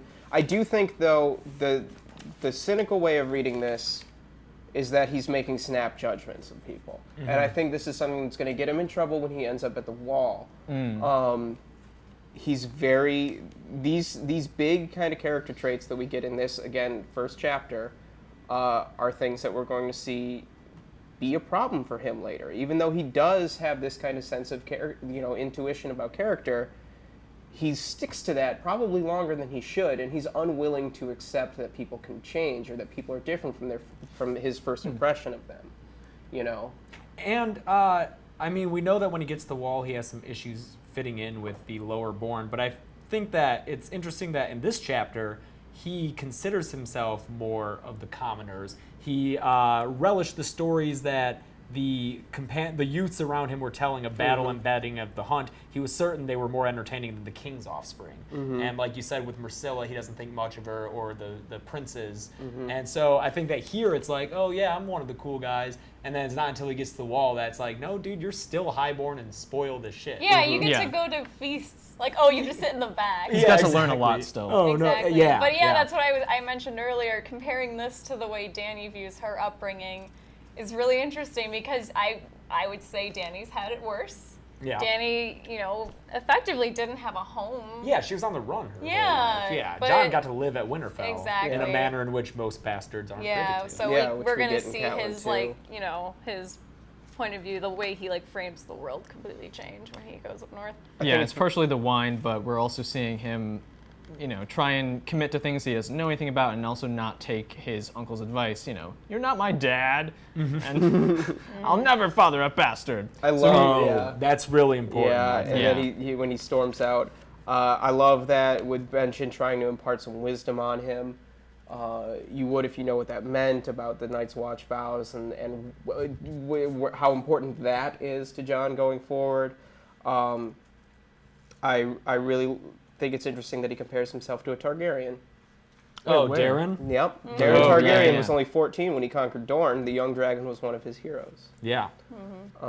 And after reading a lot more about Targaryen kings, Darren wasn't that great of a guy. He was he conquered Dorne, but it was through kind of brutal means, and it didn't last for long. And Which I think Benjen points out. yeah, a conquest that lasted a summer, and he lost another 50,000 men trying to hold it, and he didn't succeed. And I believe that he conquers Dorne and then installs Tyrells as the leader. And if you've watched season 6, you know that Olenna mentions the last time a Tyrell was in Dorne, they got a bed full of scorpions. That happened right after Daenerys conquered Dorne. So there's some history for it. Yeah, so this chapter seems mostly about what Jon sees and what he doesn't see, and that he's being corrected, or if he's not taking the advice, then we're seeing the differences between his knowledge and wisdom and what he has no idea about.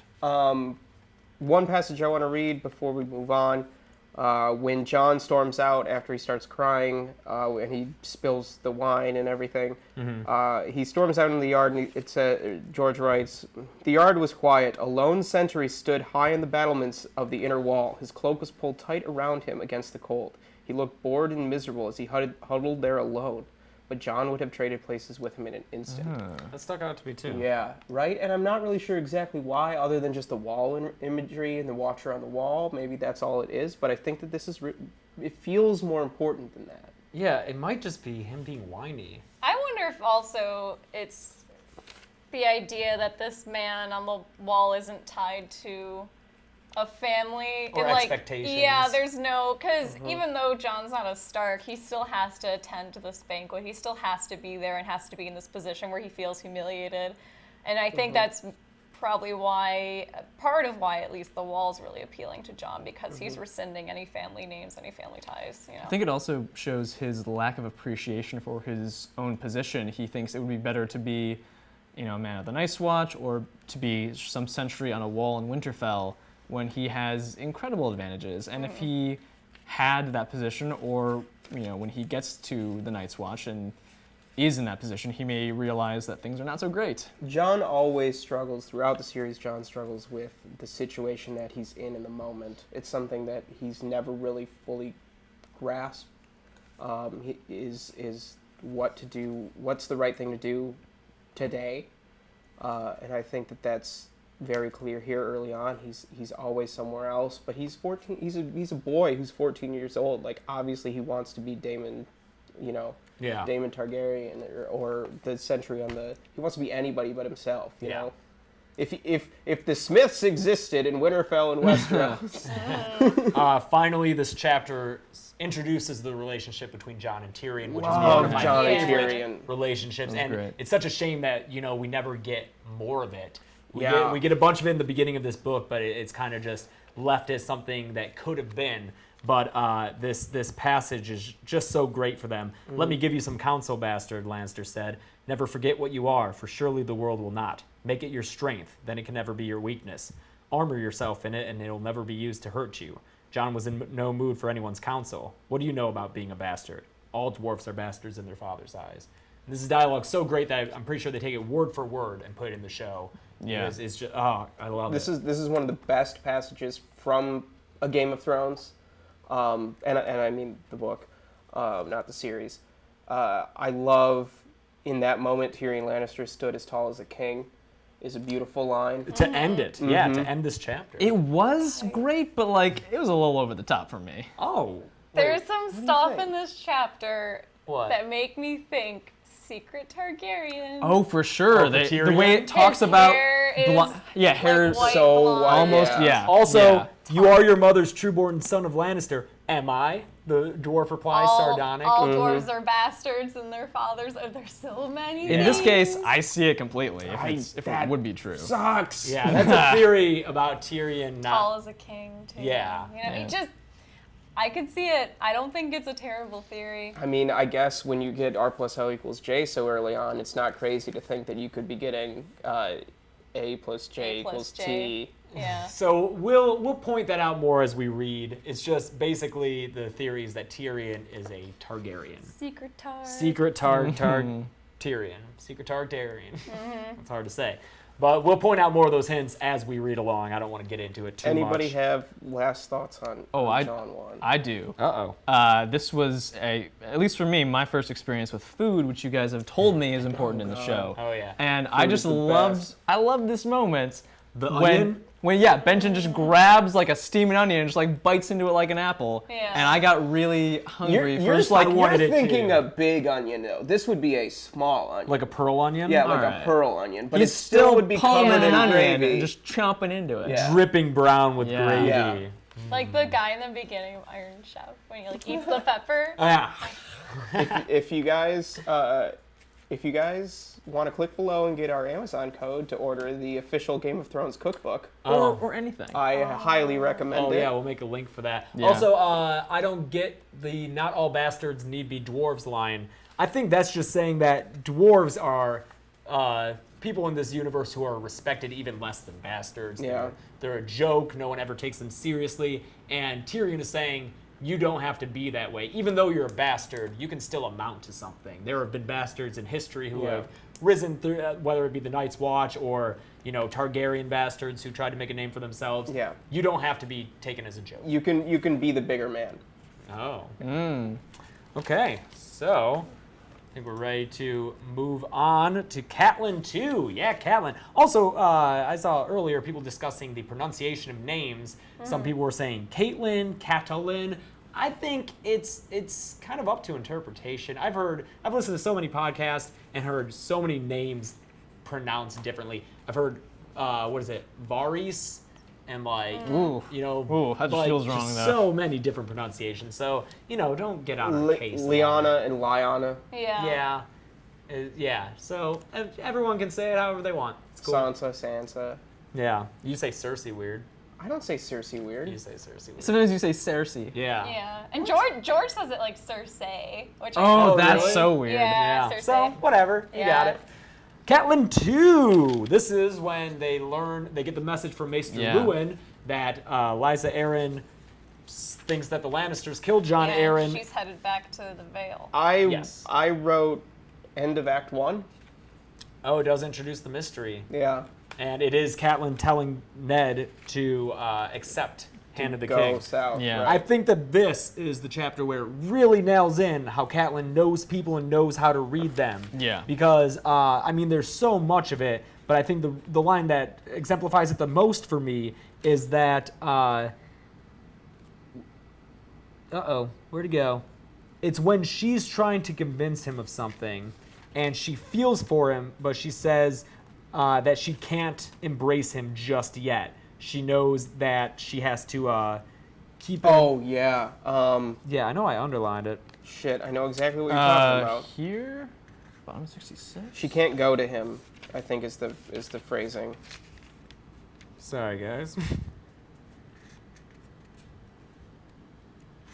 What part are you looking for? Well, I may not be what you're thinking of, but there is the part in here where she feels a little bit for Ned's situation with Jon, but she can't see a way out of it, and she feels like she needs to be a little bit harder with him than she would be otherwise to get across the point that Jon can't stay.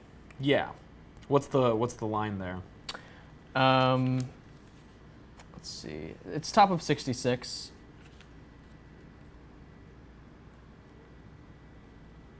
Oh, yeah, it was hard, she knew, but no less the truth. Yeah. Yeah, I can't find what I was looking for. Go ahead and move on. All right. This is the introduction of the big mystery: who killed Jon Arryn? Yeah. Yes. The accusation of the Lannisters. I'm curious, what about Catelyn makes her see the worst in everybody? Is it Jon?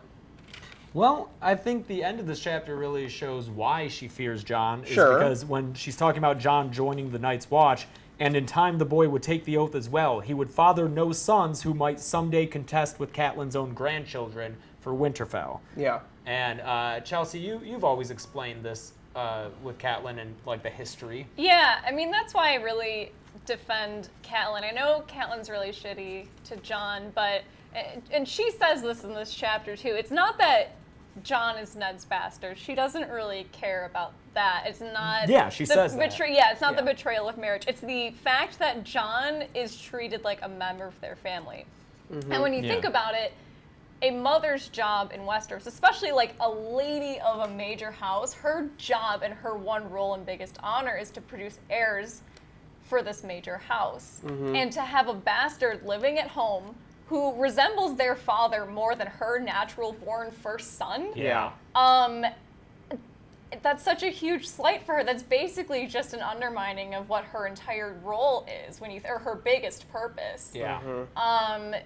And there's been so many civil wars in Westeros started by, bastards being legitimized. And so she gets it. She's a smart woman and she understands that, Jon being treated as a member of family is a big problem, and the idea of him being legitimized potentially one day is terrifying. And she thinks, really far ahead. Yeah. And she gets it. That could be a real threat to the family one day. So it's not that it's like a personal attack against Jon. I just think she's trying so hard to put distance between the Stark family and Jon, where no one else is really putting that distance, except maybe Sansa. I Yeah. also think it's interesting to point out, too, that when Catelyn does confront Ned about Jon's mother, that was the only time in all their years that Ned had ever frightened her. Yeah. Never ask me about Jon, he said. Cold as ice, ice being, as we know, the sword that he kills people with. He is my blood, and that is all you need to know. He is my blood. Another RLJ And then fact. whoever Jon's mother had been, Ned must have loved her fiercely, for nothing Catelyn said would persuade him to send the boy away. Yes. So I agree with you, Chelsea. I think it's a very good point to point out how far ahead Catelyn sees. But I think her paranoia sometimes gets the best of her, but we'll get to that later. Yeah. A commenter, where'd they go? Lathan Andrews, am I the only one who thinks it would have been okay for Ned to at least tell Catelyn about Jon and only her? Yeah, I feel like most of us feel that way. I think everybody kind of feels that Ned could have been a little bit looser with Jon. Yeah, Ned drops the ball with that. I do wonder how much differently things would have ended up if he told Catelyn and Catelyn knew. Yeah, I think that this is, Ned is often regarded as close to being flawless, but this is one of those things where his flaw is his honor, his idea of having to do what he thinks is the right thing. I'm not sure why he doesn't tell Catelyn. Maybe just because of the promise. Promise me, Ned. I don't know. I see the other side of it. Okay. I see that on the one hand, her knowing would make it so that he would have an easier life. There would be someone else, not actively trying to, there would be someone making a home for him as well. But she would have that knowledge, and there might be questions about why a bastard would be protected and treated. Like, he wouldn't go to the wall. He would be a welcome member of their family. He would be, treated in a way to protect him from other people knowing. And I think that could come into danger. I think it's all about protecting Jon. That's exactly what I was going to say. I think it would be really dangerous for Catelyn to know. And if Catelyn was any warmer to Jon than she is, I think that really endangers Jon. Yeah. Because it looks Rises pretty suspicion. weird, Yeah. to have both the Lord and Lady of a house being totally cool with a cool. bastard hang. What? I think it looks fishy. And I was gonna say, I don't think it's part of Ned's.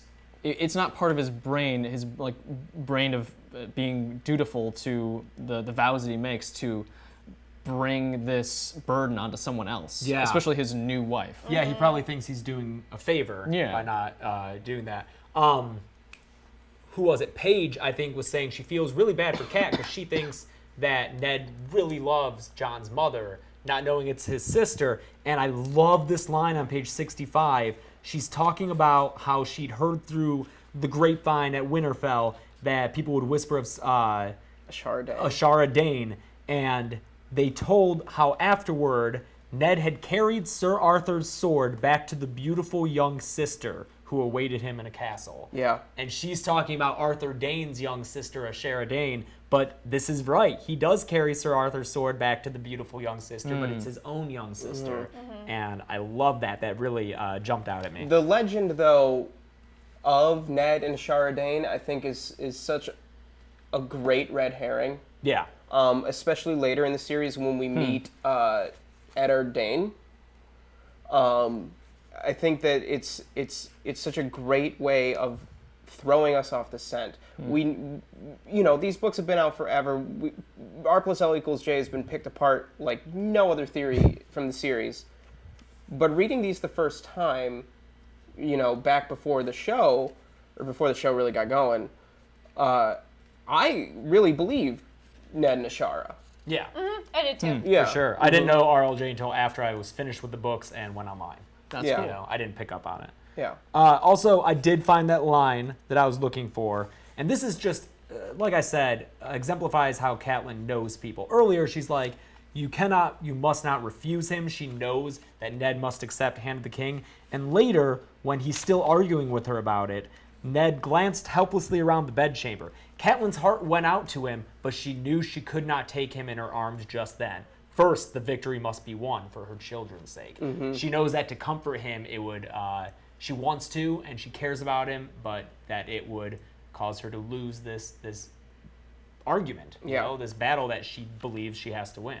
One small detail while we're on page 63, I want to point out. Ned says, "The only truths I know are here," Yeah, I noticed which that too. I love. The only truths I know being Lyrics from Reigns of Castamere. yeah. So when they're discussing a potential Lannister plot, potential alleged Lannister murder, to get the echoes of the Reigns of Castamere in there, I think is a great detail, George. Thank you for that. Oh, and also, just hammering home more of why Catelyn has reason to be wary of Jon. And the history that she's talking about, when the wars were over at last and Catelyn rode to Winterfell with Robb, Jon and his wet nurse had already taken up residence. Jon was in Winterfell huge. before her and Robb. Yeah. Like, that sucks. And being of such a close age, it's possible Jon is older than Robb. I don't think it's ever really clear which one's the older, because they're of an age. So, yeah, if he was legitimized, he's older, he was in Winterfell first, that sucks for Catelyn. And just following up on what you were saying earlier, Chelsea, like we begin this chapter where they've just been having sex, and it's clear that she takes a lot of pride in her role as a wife and mother, Yeah. and being able to fulfill that. Yeah, she's like, I hope I get pregnant again. Yeah. I'm not and such an I injury. think that's a big part of why she pushes Ned to accept Robert's offer to be Hand of the King, because she sees that as an extension of her duty, like to have Stark blood on the throne and to continue the Stark line, through being the king of Westeros. And to have potentially one Sansa day. be queen. Exactly. Yeah. Yeah. We're blowing YouTube noobs' mind with R plus L equals J. Oh, dude, you gotta. no. Sorry, you gotta man. Watch the show. Like, yeah, it's- Liz is right. The Game of Thrones came out in 1990 Who are you something. guys? Like, Why are you sorry coming guys, 96. Yeah, he might be. Yeah, trolling. 96. And also Liz mentioned Lewin's pockets in his sleeves. That's how the Maesters fucking roll. And Oh yeah, this is Wait, our what? introduction to Maester Lewin. This is great. Yeah, Yeah. who I love. But yeah, It was no, also just like, oh, Lady Stark, put on some clothes. Oh yeah, I love Catelyn just Yeah. being naked. yeah, she Whatever, don't he's care. delivered It's like, fuck by it, you've seen me children. deliver babies, Yeah. man. No, yeah, where is it?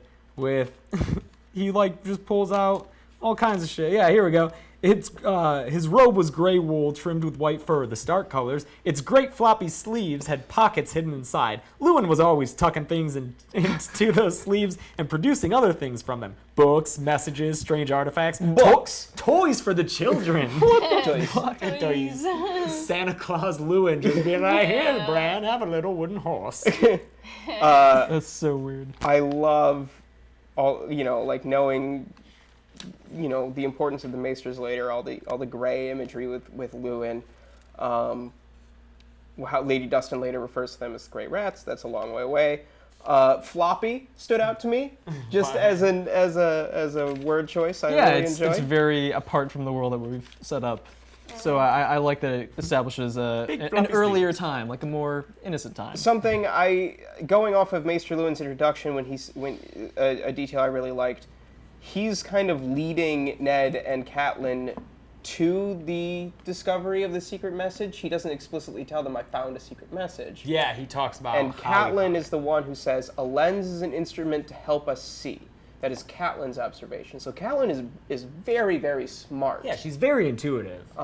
Yes. So, Yeah. again, And Catelyn's great. and I think Lewin recognized that because he's the one who backs her up later Yes. when Ned is resistant to her ideas. A different time, a different king. Great Yeah. line Yeah. from Lewin. Yeah, exactly. Ned says, "Stay. We may have need of your counsel." So he very much respects yeah, Lewin. Lewin's cool. Okay. Here. Before we move on, one last detail from Catelyn too. Maester Poppins. When they're Hannah. discussing, when Ned finally agrees to leave, we get another winter's coming. But when Ned finally agrees to leave, they're discussing who he's going to take with him and who he's going to leave. Yeah. And Catelyn says, "But please, Ned, for the love you bear me, let Bran remain here at Winterfell. He is only 7. And I think that this is going to be really important given what happens to Bran, the guilt that Catelyn's going to suffer because of this statement. It's something that I think haunts her. Yeah. Yeah. That she wished for him to stay. Yeah. And that was Of set all up. of her children, Bran's the only one she explicitly says, I want Bran to stay. And their relationship was established in the earlier chapter when Catelyn was like, "I'm always proud of Bran." Yep. Yeah. Yep. So I that bond. got that as well. All right. Can we move on to Arya? Arya 1. Arya. We're almost there, 2 guys. chapters left. Cool, because I'm getting hungry. Yeah, I'm hungry, samesies. too. Yeah. I like Sure, the shout Erica's out. getting hungry, too. I like the shout out to the lens crafters of Mir. Apparently, they're pretty great. Lens crafters of Mir. We got you covered. Okay. Yeah. Arya 1, another short-ish chapter, I believe. Yeah, And- shortish. This is another chapter that I think serves to introduce other characters, Yes, again through the eyes of a Sansa. child. Yeah. Sansa most explicitly. Joffrey and the Hound. Yep. And then we get some nice Jon Arya stuff. Yeah. Which is actually, I'd like to start with that. They are connected so many times because she looks like a Stark. The rest of the kids, Robb, Rickon, Bran, Sansa, they look more like Tullys. So Arya looks like a Stark. That's just like Jon. And another thing that happens, which I really like, is that we just saw Jon in that feast get upset and he runs out crying so that people don't see him cry. Same Yeah. thing happens to Arya. Septa criticizes her stitch work. Everyone's looking at her. Arya felt tears filling her eyes. She pushed herself out of her chair and bolted for the door. Yep. Just another connection between the two of them that becomes more explicit at the end of the chapter when they have that just really nice moment. Yeah. One thing I really liked about, going into a little bit of a comparison of book versus show, in the show it seems like Arya is, bristling against society and her family's expectations of what a lady should be, and thinks that those things that Sansa is good at, that she's valued for, are just stupid. But here we also got the idea that it's not just those things, but it's also that Sansa has all of them, she has none of them. I agree. I Yeah. said, I underlined, it wasn't fair, Sansa had everything. I said in our announcement video that I would be paying attention to Sansa. So I did underline some interesting stuff about Sansa. Sansa has friends. Arya doesn't have any friends.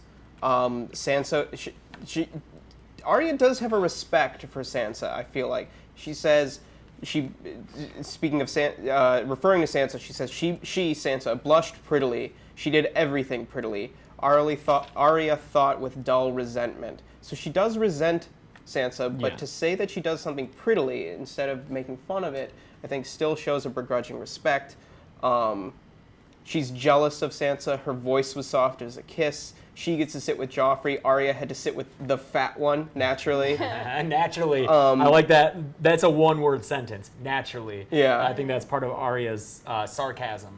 Yeah, Arya's sense of humor very clear. Arya is much more developed, I feel like, than Bran when we first meet Bran. Even though we get, like Bran, other characters through her eyes, we know who Arya is right away. With Arya's stitches were crooked again. I think ending that sentence with again is very important. Yeah. That's another single sentence introduction to a character that I think is really really important. Sansa corrects Arya, going off of your earlier point of connection. Our half brother Sansa corrected, and then instead of ratting Arya out, Sansa says, Arya and I were remarking on how pleased we were to have the princess with us today. So Sansa observing propriety, even in the face of Arya making a fuss. Yeah, and also when Arya is embarrassed, she says Sansa was too well-bred to smile at her sister's disgrace. I already see a lot of people in the chat saying Sansa comes off as a big old jerk in this chapter. I don't know. I disagree. I think it's Jane Poole. Jane Poole's a real jerk. so Arya, mean. horseface, shut up, Jane Poole. Careful on, careful on how much you hate on We Jane. need to be nice to Jane. She deserved no. No. Oh my god. I only have an inkling. Nothing. Joel doesn't even know. Yeah. Oh, man. But yeah, I was surprised. So I don't have a sense from this. How is she allowed to do that? The Starks are Lords of Winterfell. How is this kid just allowed to pick on one of the Stark children like that? Well, probably because she's Sansa's best buddy. Yeah, she's and Sansa's toady. she's the steward's daughter. Yeah, Bayon Poole. Bayon Poole, and He's pretty important. And we've seen so far that Ned is very equal in how he treats the officers of his household, especially someone as high as the steward. We get more of it in a Robb chapter later when when Robb is acting Lord of Winterfell. He talks about, or Catelyn talks about how Ned would rotate who sits with him at dinner, which is a detail we'll get later. But I think it's just that there's the Starks respect people, and they treat them more as equals. Yeah, and unlike, well, just what my guess is, unlike other houses where children are like, What? We'll find out. Okay. Yeah. unlike other houses where kids in power are given to do whatever they want, like the Septa has, discipline that she's giving to Arya, like that's allowed. Whereas I get the sense that Joffrey, the people around him just empower him to do whatever he wants. I think we get more of this later, but I think Sansa really resents Arya too, and I don't think Arya quite gets why. I think Arya knows that Sansa is often really disappointed in her and embarrassed by her, but I think Sansa really views Arya and Jon like they're a reflection of the family, and Sansa, since she's the first daughter, she's been raised to like really embody the fact that like she is a reflection of the family, and I think especially since Arya's the younger sibling, I bet Sansa was put in the position to help raise Arya since she's the bigger sister, and I bet Arya's complete lack of decency, and she's not a lady. I bet Sansa feels really insecure about that. Yeah, she's like, you're making us look bad. Yeah, You're for not, sure. You're not acting the way High Lords should be. Yeah. It comes into play in the naming of the wolves, too. Arya talks about how she named her wolf Nymeria, while Sansa named her wolf Lady, and that caused a stink. Yeah. And Hannah, I think, said people relate to Arya more than Sansa just because, Sansa's described as being perfect in this chapter, and most people's stitches would be crooked, Chelsea excluded. But, yeah, and that's a fair point. It's especially because we're not getting Sansa's point of view here. We're Yeah. getting it through her sister, who's very different from her, who's jealous of her in many ways, and so I think it's rough for the Sansa character to be introduced through Arya's point of view, and I think it sets up just this. It's a hurdle for her to get over, especially she's young and she's naive. In the rest of the book, she'll do actions that are easy to criticize, but poor Sansa. I'm sad we didn't get a Sansa chapter this time. Yeah. Yeah. I think generally we're getting introduced to characters and types who would be exceptions in the world that we have, but exceptions who we, in our modern context, would be more likely to side with. And I think it's the characters who are more of this time that maybe are being intentionally placed a little bit farther apart for us to get to, and so we understand by being introduced to these, halfway decent people and these types who go against what gender roles should be in this world, that we're eventually going to see what the rest of the world is really like, and that is not the case for that these people are the standard. That's a really good point. I mean, that's such a big theme of the series. I think that's a really good point. I love this whole chapter. I mean, apparently we have some people who haven't watched the show, which is crazy. What are you I'm doing very here? surprised. Thank you for being here. So we all know Arya gets a sword from Jon called Needle, and there's so many little things in here needles. about needlework. Yeah. I And hate needlework. when Jon says to Arya, which who knows if this is foreshadowing, but it's a little creepy. Let's see. You had best run back to your room, little sister. Septim Ordain will surely be lurking. The longer you hide, the sterner the penance. You'll be sowing all through winter. When the spring thaw comes, they will find your body with a needle still locked tight between your frozen fingers. Yeah, I thought that was really crazy because Holy so shit. much of what we've read and is foreshadowed, we know is foreshadowing because this is the first book of 5. We're past that point in the series, and we can point to things and be like, "Oh, this comes true later on." Holy but this shit. could be foreshadowing something that hasn't happened yet Yeah. that we don't know. This could foreshadow And Arya's death. that passage really gives me the creeps. That Yeah. one, I missed that one. Yeah, Wow. and it's Yeah. it is. I'm getting the chills right now because that would mean the end of Arya's character, and I know that George has talked that his wife doesn't want him to kill off Arya. I think, but it's George. He'll do what he wants. Yeah. So that could be and it's not like as we've already talked about. Huge things are foreshadowed in these small amount of pages that we've read, RLJ included. So that could. I be think a sign of something. I think it's interesting too. Speaking of foreshadowing, the characters that we get that Arya interacts with, not only Sansa and her friends in the Septa, but Sandor Clegane. Yeah. And Joffrey and more obviously Jon and Poor little Tommen. who gets his And ass this kicked. chapter reminds me of the little brother in A Christmas Story where he Yeah, can't just put his poofy. arms down. Yeah, that's Randy exactly lay what there Tom like a looks slug. That's all I can think of. We get a couple cool lines from Jon. Bastards are not allowed to damage young princes. Yeah. That is the best line Yep. because he's explaining why he's not down there fighting with Joffrey. Bastards are not allowed to damage young princes, and actually, Joffrey's the bastard, Jon's the young prince. So, that's another huge foreshadowing. Jon talking about the coat of arms on Joffrey's surcoat. Yeah. The divided stag and lion, which would come to be the sigil of Joffrey's house. And saying to Arya, perhaps you should do the same thing. And she says, a wolf with a fish in its mouth. It made her laugh.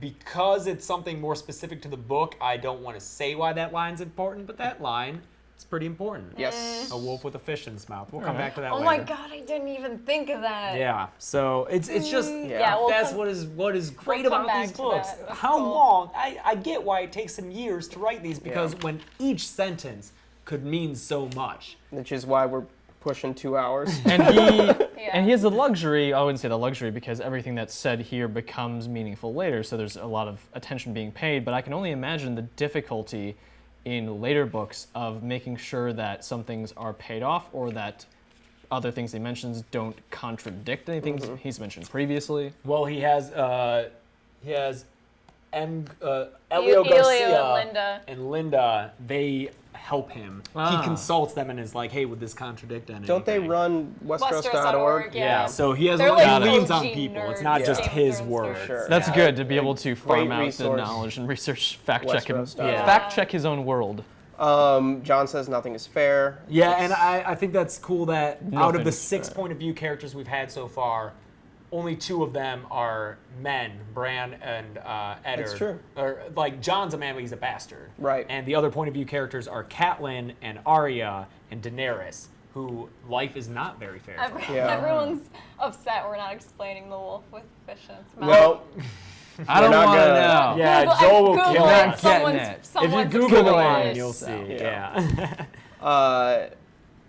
can we? Are we good? Yeah. We're pushing 2 We're hours. 2 hours. Yeah, We okay. got to get through One more. Bran 2. One more chapter. Bran II. One more chapter. The king wanted wild boar at the feast tonight. That's right. Yeah. Yeah. Yeah, as soon as I saw that, I was like, oh, maybe you should let that boar go. This is the chapter where Bran talks about he's going to be a knight someday, one of the King's Guard. Yeah. And he gets so excited to meet Sir Boros and Sir Meryn. Yeah. I think that having Bran be excited about things really helped Bran as a character versus Bran 1. We really kind of get a sense of who he is, and I think that the writing really reflects his perspective as a 7-year-old boy in this. He's excited about meeting, like you said, the Kingsguard. He likes climbing. He gets really excited about that. He talks about how his father has the kind of like "don't let your mother see you" kind of thing. Yeah, that relationship. Which is really interesting. I like that a lot.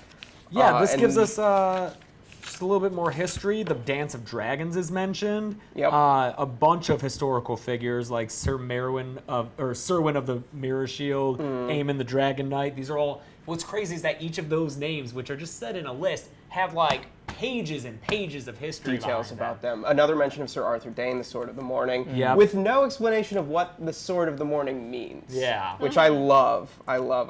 And Hodor. Hodor. Hodor. Hodor's first mention, yeah. Yeah. We get on page 78 of the mass market paperback, we get, instead Bran spent the morning alone in the Godswood trying to teach his wolf to fetch a stick and failing. Yeah. The wolfling was smarter than any of the hounds in his father's kennel, and Bran would have sworn he understood every word that was said to him, Oh. but he showed very little interest in chasing sticks. I think this is a very big indicator of Bran's connection with his wolf, his future connection with his wolf, as well as the fact that, you know, there's the parallel between Bran doesn't want to be teaching who will be called Summer to play fetch, and neither is the wolf, because Yeah. Bran doesn't.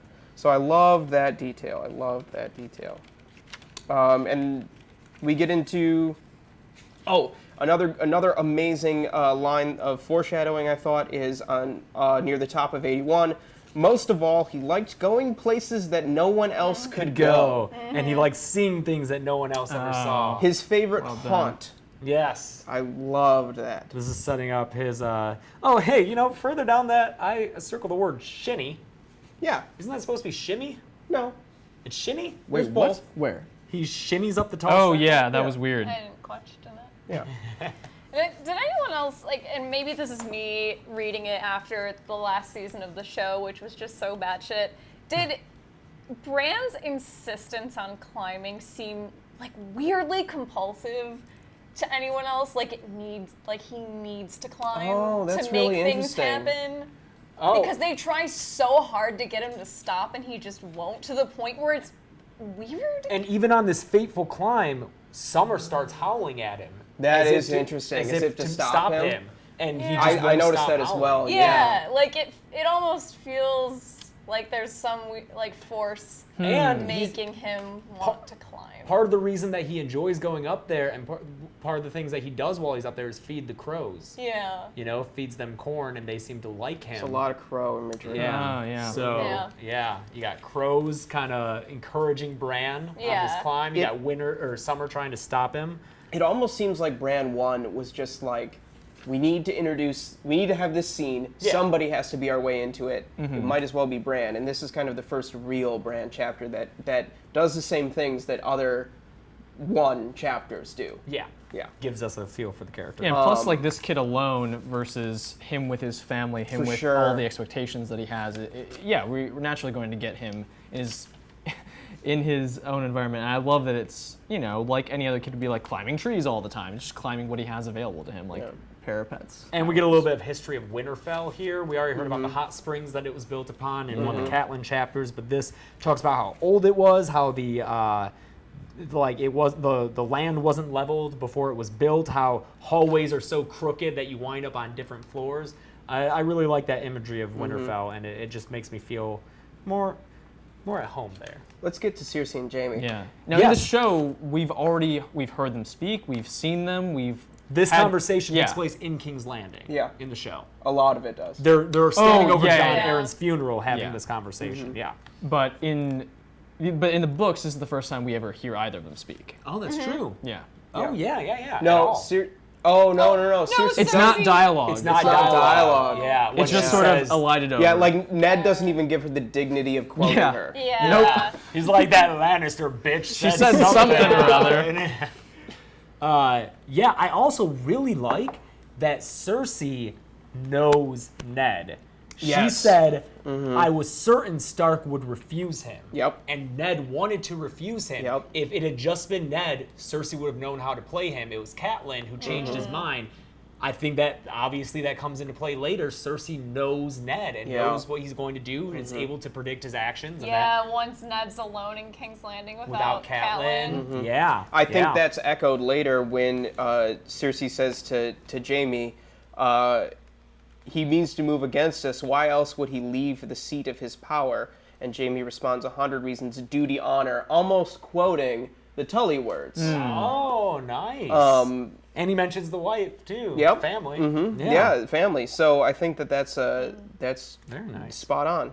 Part of the mystery we have going on is they're talking about Lysa and her accusations.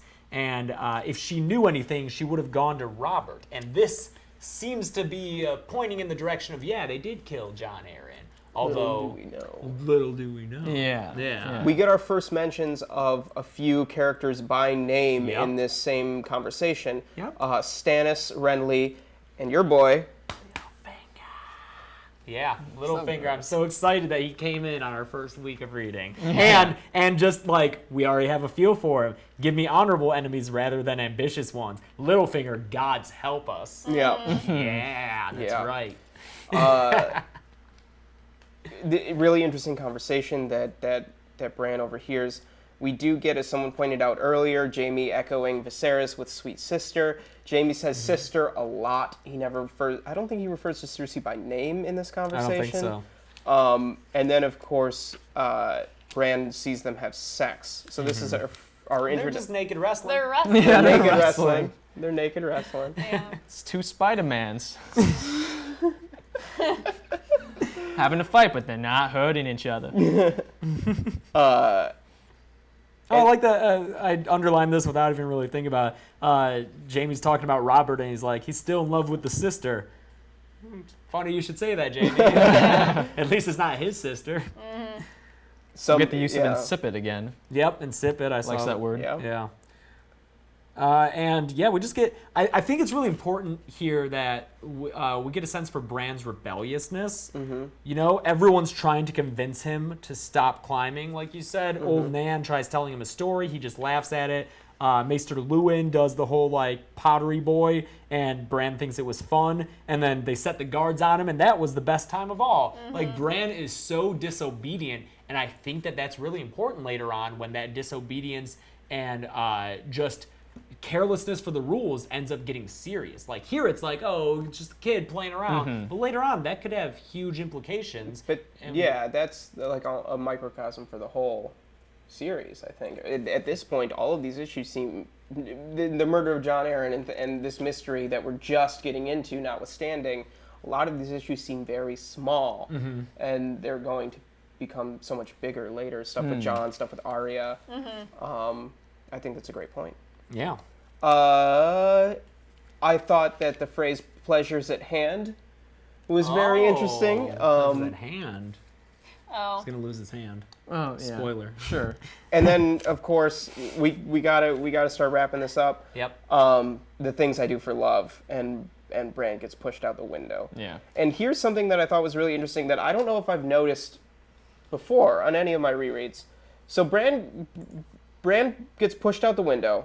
The courtyard rushed up to meet him. That's past tense, so that implies that he hits the ground, I think. And then somewhere, the last line of the chapter is, somewhere off in the distance, a wolf was howling, crows circled the broken tower waiting for corn.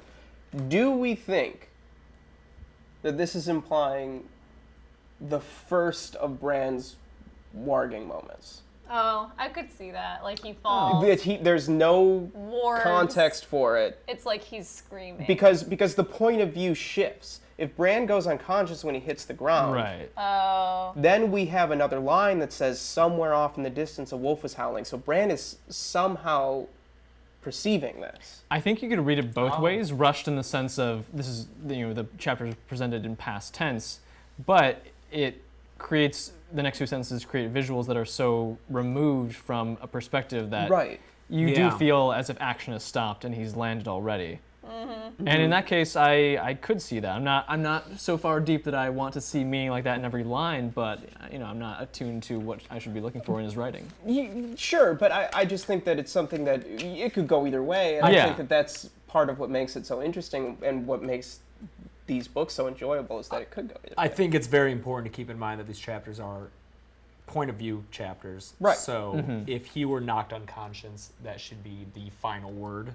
Which of the there chapter. are other chapters where characters are killed, And that's what happens. and that's it. Yeah, we don't get two sentences after You know. where it's like, and then there was silence. Like, well, that might actually play. But having something off in the distance, a wolf howling, if Bran were In a new unconscious. paragraph as well. Yeah, the Yeah. first sentence you could conceive that he could be hearing as he fell, but not the second. He wouldn't be able to see Yeah. that. Oh, good point. Yeah. I do think it's interesting that he's not trying to see them out of just curiosity. He knows and he knows it could be bad. He wants to run away, but he feels it's his duty to be able to tell his brothers something specific. Yeah. So he needs to find out who it is. Yeah. Which also goes to the advice that his father gave him in the first Bran chapter of being the only time that you can be brave is when you're afraid. Yeah. Oh, yeah. Yeah. That's good.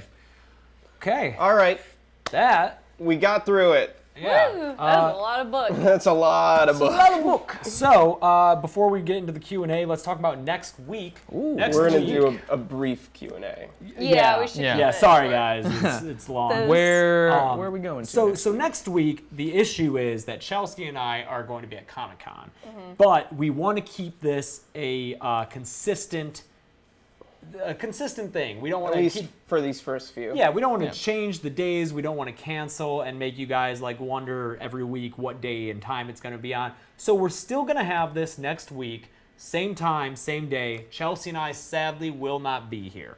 So this. Oh yeah, we didn't tell you this. It's news to me. Mr. Joel. So it's going to be Gressel and Joel, and we're going to try to get some people to join in and fill in on us. I guess I can ask right now since you're here. Liz, would you be able to join them? with us, Liz. Let us know. I'm going to ask Liz and Sarah, Sarah Sterling, and if they can't, we'll look elsewhere, but they're such good friends of the channel, and they're both really into this. They've always been supportive of our Game of Thrones coverage, so I think it'd be great to have them here.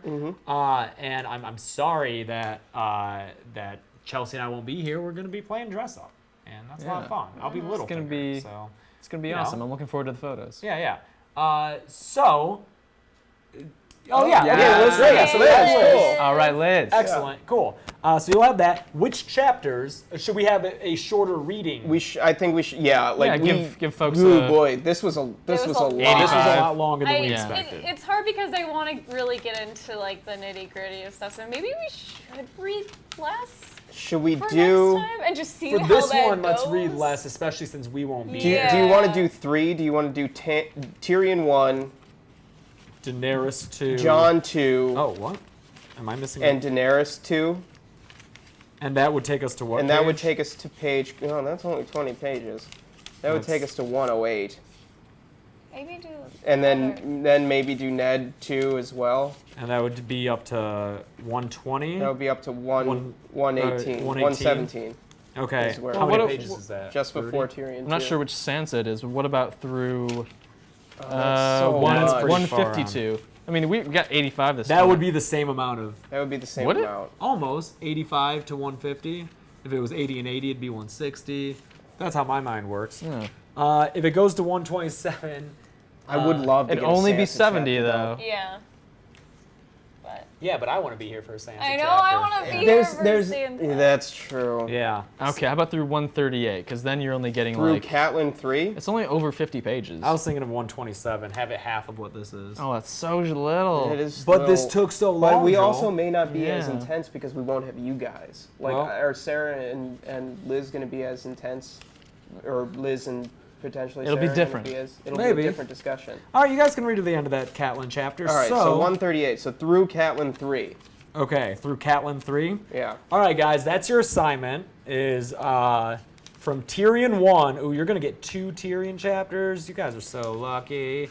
So Good chapters, too. So it'll be Tyrion 1, Jon 2. All good stuff. Is that King's Road stuff? Yeah, Danny Oh, 2. man, I'm jealous. I know the Tyrion Jon shit's the best. Danny 2. What's after that?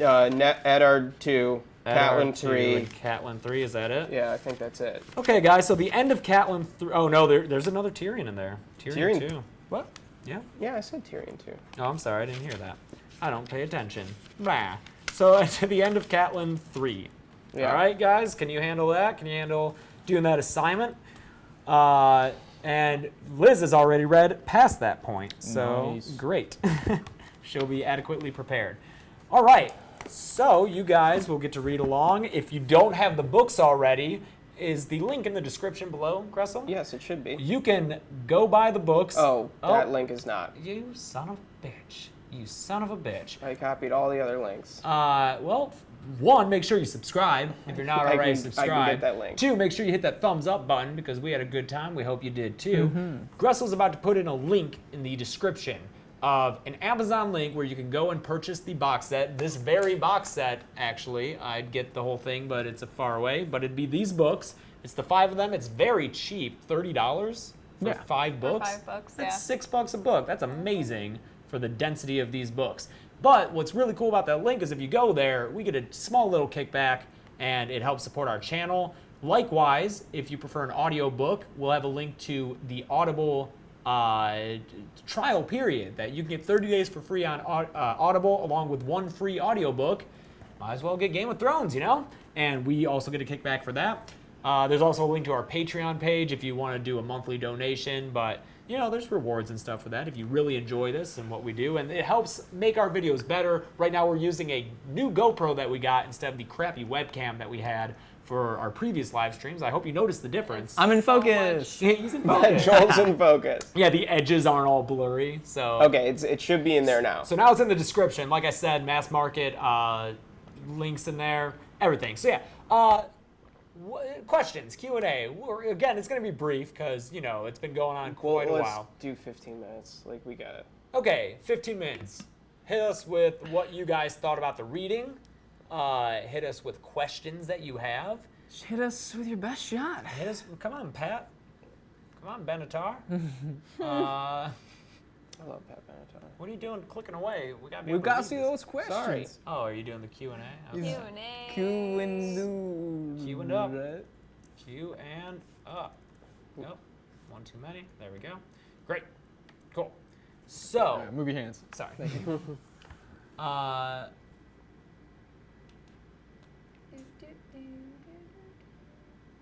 uh, Can you tell us about the history of slavery in Westeros? Westeros. In Westeros. I don't think there is much of a history. There's yeah. never been slavery. Yeah, Westeros has been a free country. yeah, Yeah. right? Mhm. And was that because the first men came over, they didn't have slaves? They didn't have slaves. The Andals didn't have slaves. It was the Valerians who And other more and Eastern the Giscari civilizations, who yeah. were into slavery. So not Yeah, as far as we know, no slavery in Westeros, so that's kind of cool. Your audio needs a bit of work. We keep going in and out of sync, really. No. Oh, no. We'll thought work we on fixed that problem. But Anyone else have that problem? Yeah, We'll let us know. work on It's gone now, but they pointed out, I wanted to just circle back to it, in the Dany chapter, she was talking about the lore of Rhaegar, and maybe we covered it, but she does say for the woman he loved. Yeah. And so is it already in Dany's mind? Is it known for them that he was in love with Lyanna? Yes, because they wouldn't be told the version of the story where he kidnapped and raped her. Yeah. Okay. Yeah. We get more of that in Dance from another character. It would, I don't know, maybe it'll come up later. I feel like it's weird for them to know that their father was in love with someone else and not their mother. I don't think that's.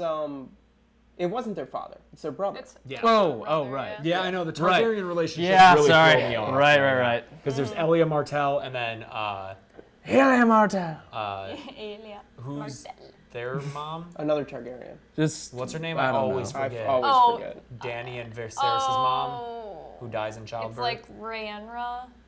Or Yeah, it's something. an with an R. R. It's Yeah, a it's one of very those R Targaryen Targaryen name. names. Lisa asks, when will we get more Rickard and Brandon backstory? We get that later in a Game of Thrones from Ned. Someone asked, I think it was Dexter Haley asked, what was the most surprisingly obvious foreshadowing that we saw that we didn't remember? Oh. The fact that Arya dies with needle in her hand. That blew my mind. That line like that a lot. that line blew my mind. I thought it was interesting how quickly we get mentioned of the Red Priests. Yeah. Knowing how important they come later, I really enjoyed that. That was really cool. And just, I think, a lot of the RLJ stuff. Yeah. Ned specifically saying he's my blood. Yeah. And that's all you need to know. Oh, Haley, we just answered one of your questions, but I really like this question, so we're going to do it again. Are there any characters you think the show handles better? Well, we're actually going to make a video of that later. Yeah, so stay tuned, Haley. That the show, a lot of the characters the show handles differently. Like Catelyn and Cersei are much more sympathetic in the show. Yeah. We'll get into We'll that. get into Yeah. that, I mean, one I can think of right off the bat, and this is kind of irrelevant because she hasn't showed up yet and won't show up for a while, it's Marjorie. Marjorie is the Oh, most so obvious. much. I example. love Yeah. Marjorie in the show. Rob. Rob, Rob. for sure, is more fleshed out just because yeah. he's not a point of view character. Yeah. here. Lethan asks, do you guys think we will get a flashback That shows Rhaegar. that shows in the Rhaegar? show. The books are a little bit different because we get the retelling of things from people's points of view. Yeah. So to objectively see him, no, maybe. I maybe. think the show we will. Yeah. yeah, but the books are a little bit trickier. We get a lot of stories of Rhaegar from different characters later. We will see Rhaegar at some point. You think so? Oh, House- that's true. in the House of the Undying, we Undying, do see We Rhaegar. see Rhaegar. Oh, Yeah. in the books. Oh, Yeah, really? Yeah. House of the Undying, get ready for that. Oh, It's yes. so We should do a whole Next book. That should be a whole freaking episode. episode on That's- House of the Undying. That's crazy because I feel like Karth was like Oh, it one of the sucked in worst the show. things in the Yeah, show. but Like nothing happened that Karth season. in the House of the Undying in the books is Yeah. really fun. Cool. It's all prophecy, all weird foreshadowing, all kinds of crazy shit being foreshadowed that clearly hasn't happened yet, which is really cool. Yeah. When did Benjen take the black? Do you think he knew about RLJ? That's part of, that's theorized, that he took the black in order to help keep that Keep the secret. secret. Yeah. Why? What would that do? Remove him. Remove from- him. Remove him from the equation because there's a story that we get later where Benjen and Ned were really close. Yeah. And I think if anybody knows, it's Benjen. And there's also the idea that in Catelyn II, we get a little bit about how like Ned's like he's already wanting to take the like Jon already wants to take the black. He's not ready. Like I was going to talk to him about that when he was older. Like almost as if it was a plan, but for later. And Benjen kind of has that same kind of reaction I of see. like you're not ready for this yet, but they're not shocked that he wants it. So there's some theories that that Benjen took the black to be on the wall under the assumption that eventually he would be able to protect Jon there. I see. That makes sense.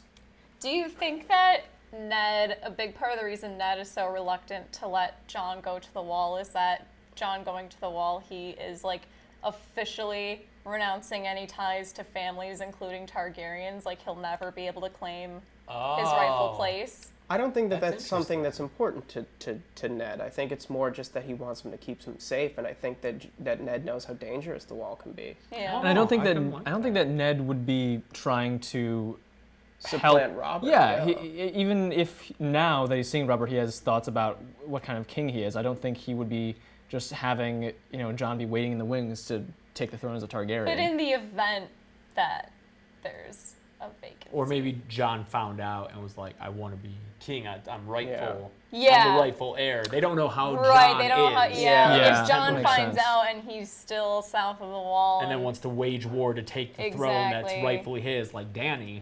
Yeah. Yeah. It might be like, well, you can't. You renounced your family name. I think. That Yeah. could be Do you guys think it's foreshadowing for Cold Hands Benjen that he picks up an onion that's real hot? Yeah, dude. Mikey, Confirmed. Mega, from your initial reading, what was the biggest difference you felt from the first TV episodes? Not much. The first season is a pretty good like adaptation. straightforward adaptation. There's very little difference. We get Robert is different. Yeah.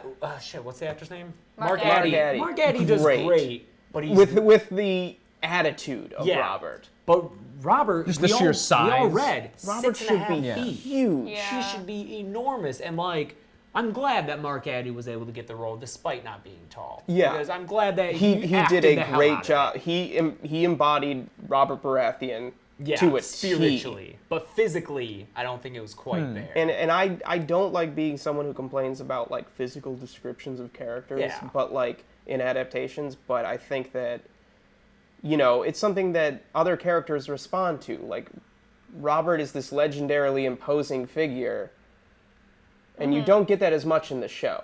Yeah, you're like, how did this guy Right. become king? Right. You know? Yeah. So It's hard to picture him as like Yeah. Warhammer swinging Robert, Bobby Yeah. B.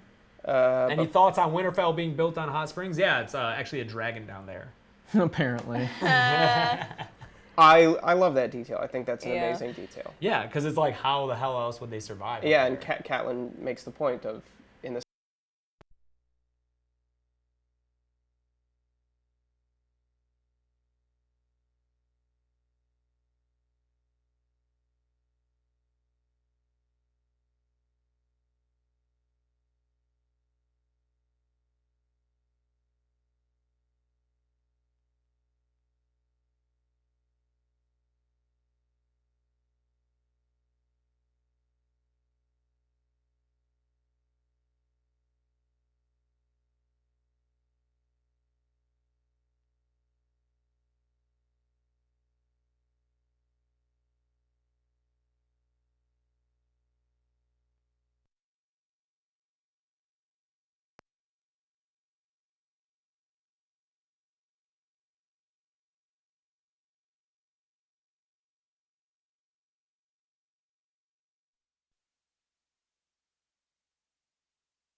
Oh, wait, there's one. Up, up. we need Phantom Power on the other two. Phantom power. Okay. I'm just restarting.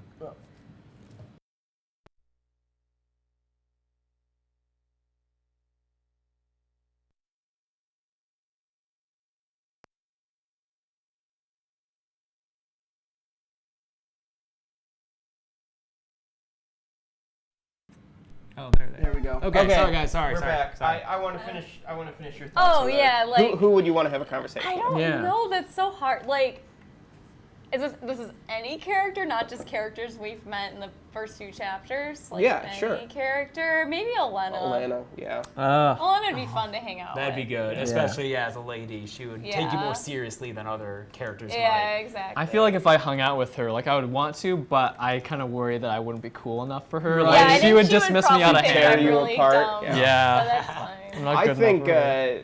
I think Jeor Mormont would be an interesting person to talk to. Oh, really? I don't like him as much in the books. On my He's last still- reread, I was like, he's kind of an idiot. He's a nice guy. I like. This is No, the he's leader still of Lord No, Commander. Jeor. Not Jorah. Jorah. They said Jorah. Yeah. No, Jeor. Oh, He's Jeor's still cool. Lord Commander of the Night's Watch. I guess Benjen would be the better choice. Yeah. Someone asked if we're going to Mance do more. Raider. Oh yeah. Anyway. Who got mentioned Yeah. so early on. Yeah. Like, second chapter or something.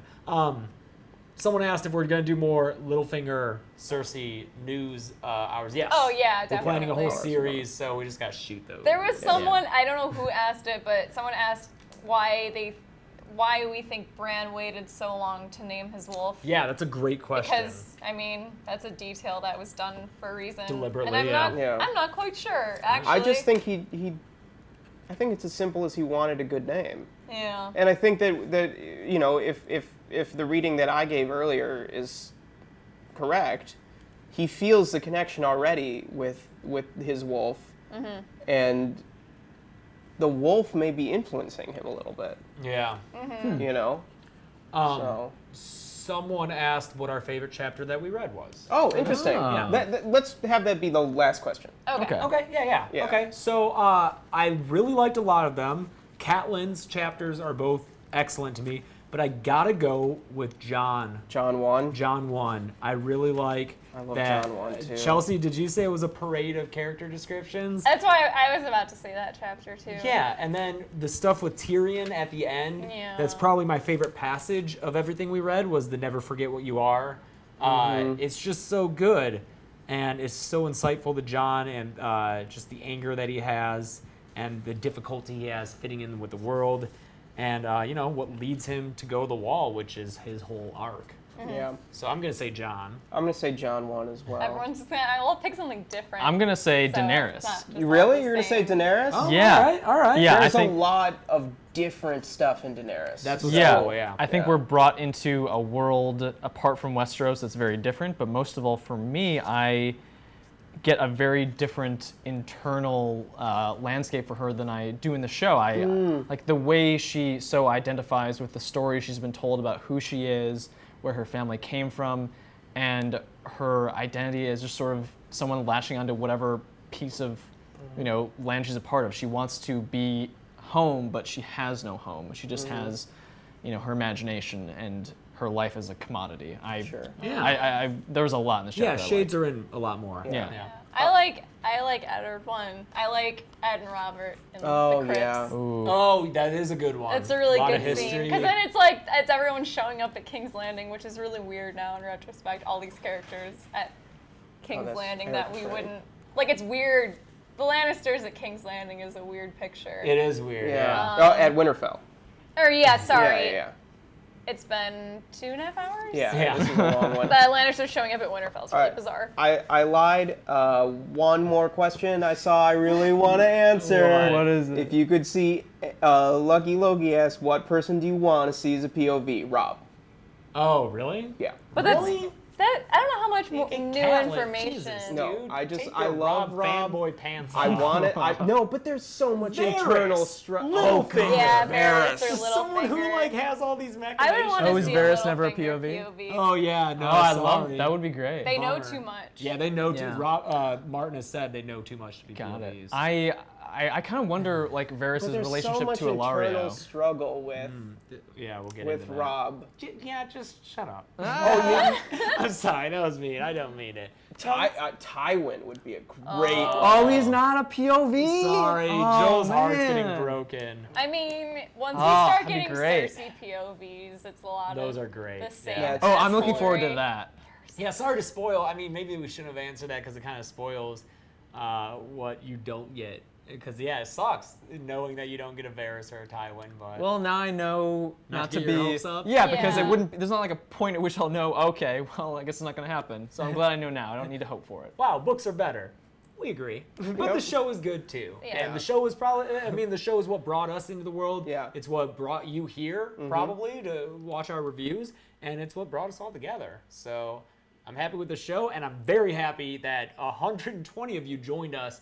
Stuck around for For 2.5 this hours. Yeah, guys. That's Yeah. insane. You We'll guys- try not to go as long. Yeah, I don't want to have these be.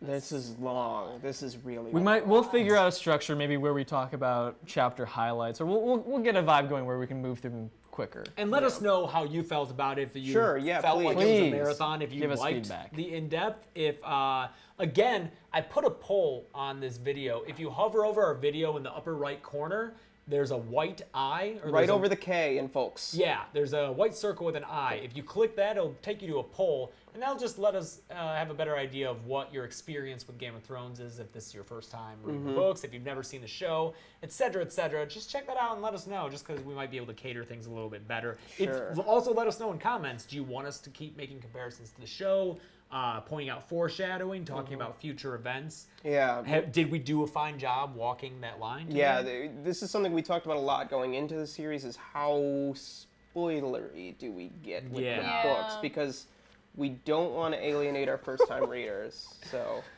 All right. I let's- think it's funny that we just did a whole episode about the books, and there were a few points where we went, well, in the show. Yeah, Yeah. that's all we are. I also like that it took us 2.5 hours to discuss the events that were covered in the pilot episode of Game of Thrones. that's true. So that gee, was wow. Yeah. that was the first episode. Winter is coming. In the Yep. first episode, though, does Danny does she go through the full thing? It's Is she more having... Danny. Okay, yeah. Yeah. She like Danny has the too, wedding. She yeah. Oh, Um, yeah. Send us fan Oh, yeah, sigils. send us yeah. sigils Yeah. for If- house practical House folks. practical- Oh, we'll show you folks. more next time. Yeah, there'll be a new one up. Again, this one was done by @Lisa Longa, who had Lisa joined us Longa. Yep. for this meeting. Check her out on Twitter. She If does you, great if work. you want to do a sigil, send it to us on Twitter. Yeah, at Practical Instagram. Folks. We'll find it. Yes, Liz, we will avoid spoiling the books if they're different, you know? All right, guys. I think that's about it. Again, make sure you subscribe. That's really important to us. If you're a new subscriber who joined us in the past month, Thank you welcome, so much. And thank you. It's been a great month for us. If you haven't picked up the books yet, or you want to get the audiobook, click the links in the description below. If you enjoy our content and are longtime subscribers and want to help us out even more, hit up our Patreon page, where for as little as $12 a year, you can make a big, big impact in the Yeah. quality of our videos.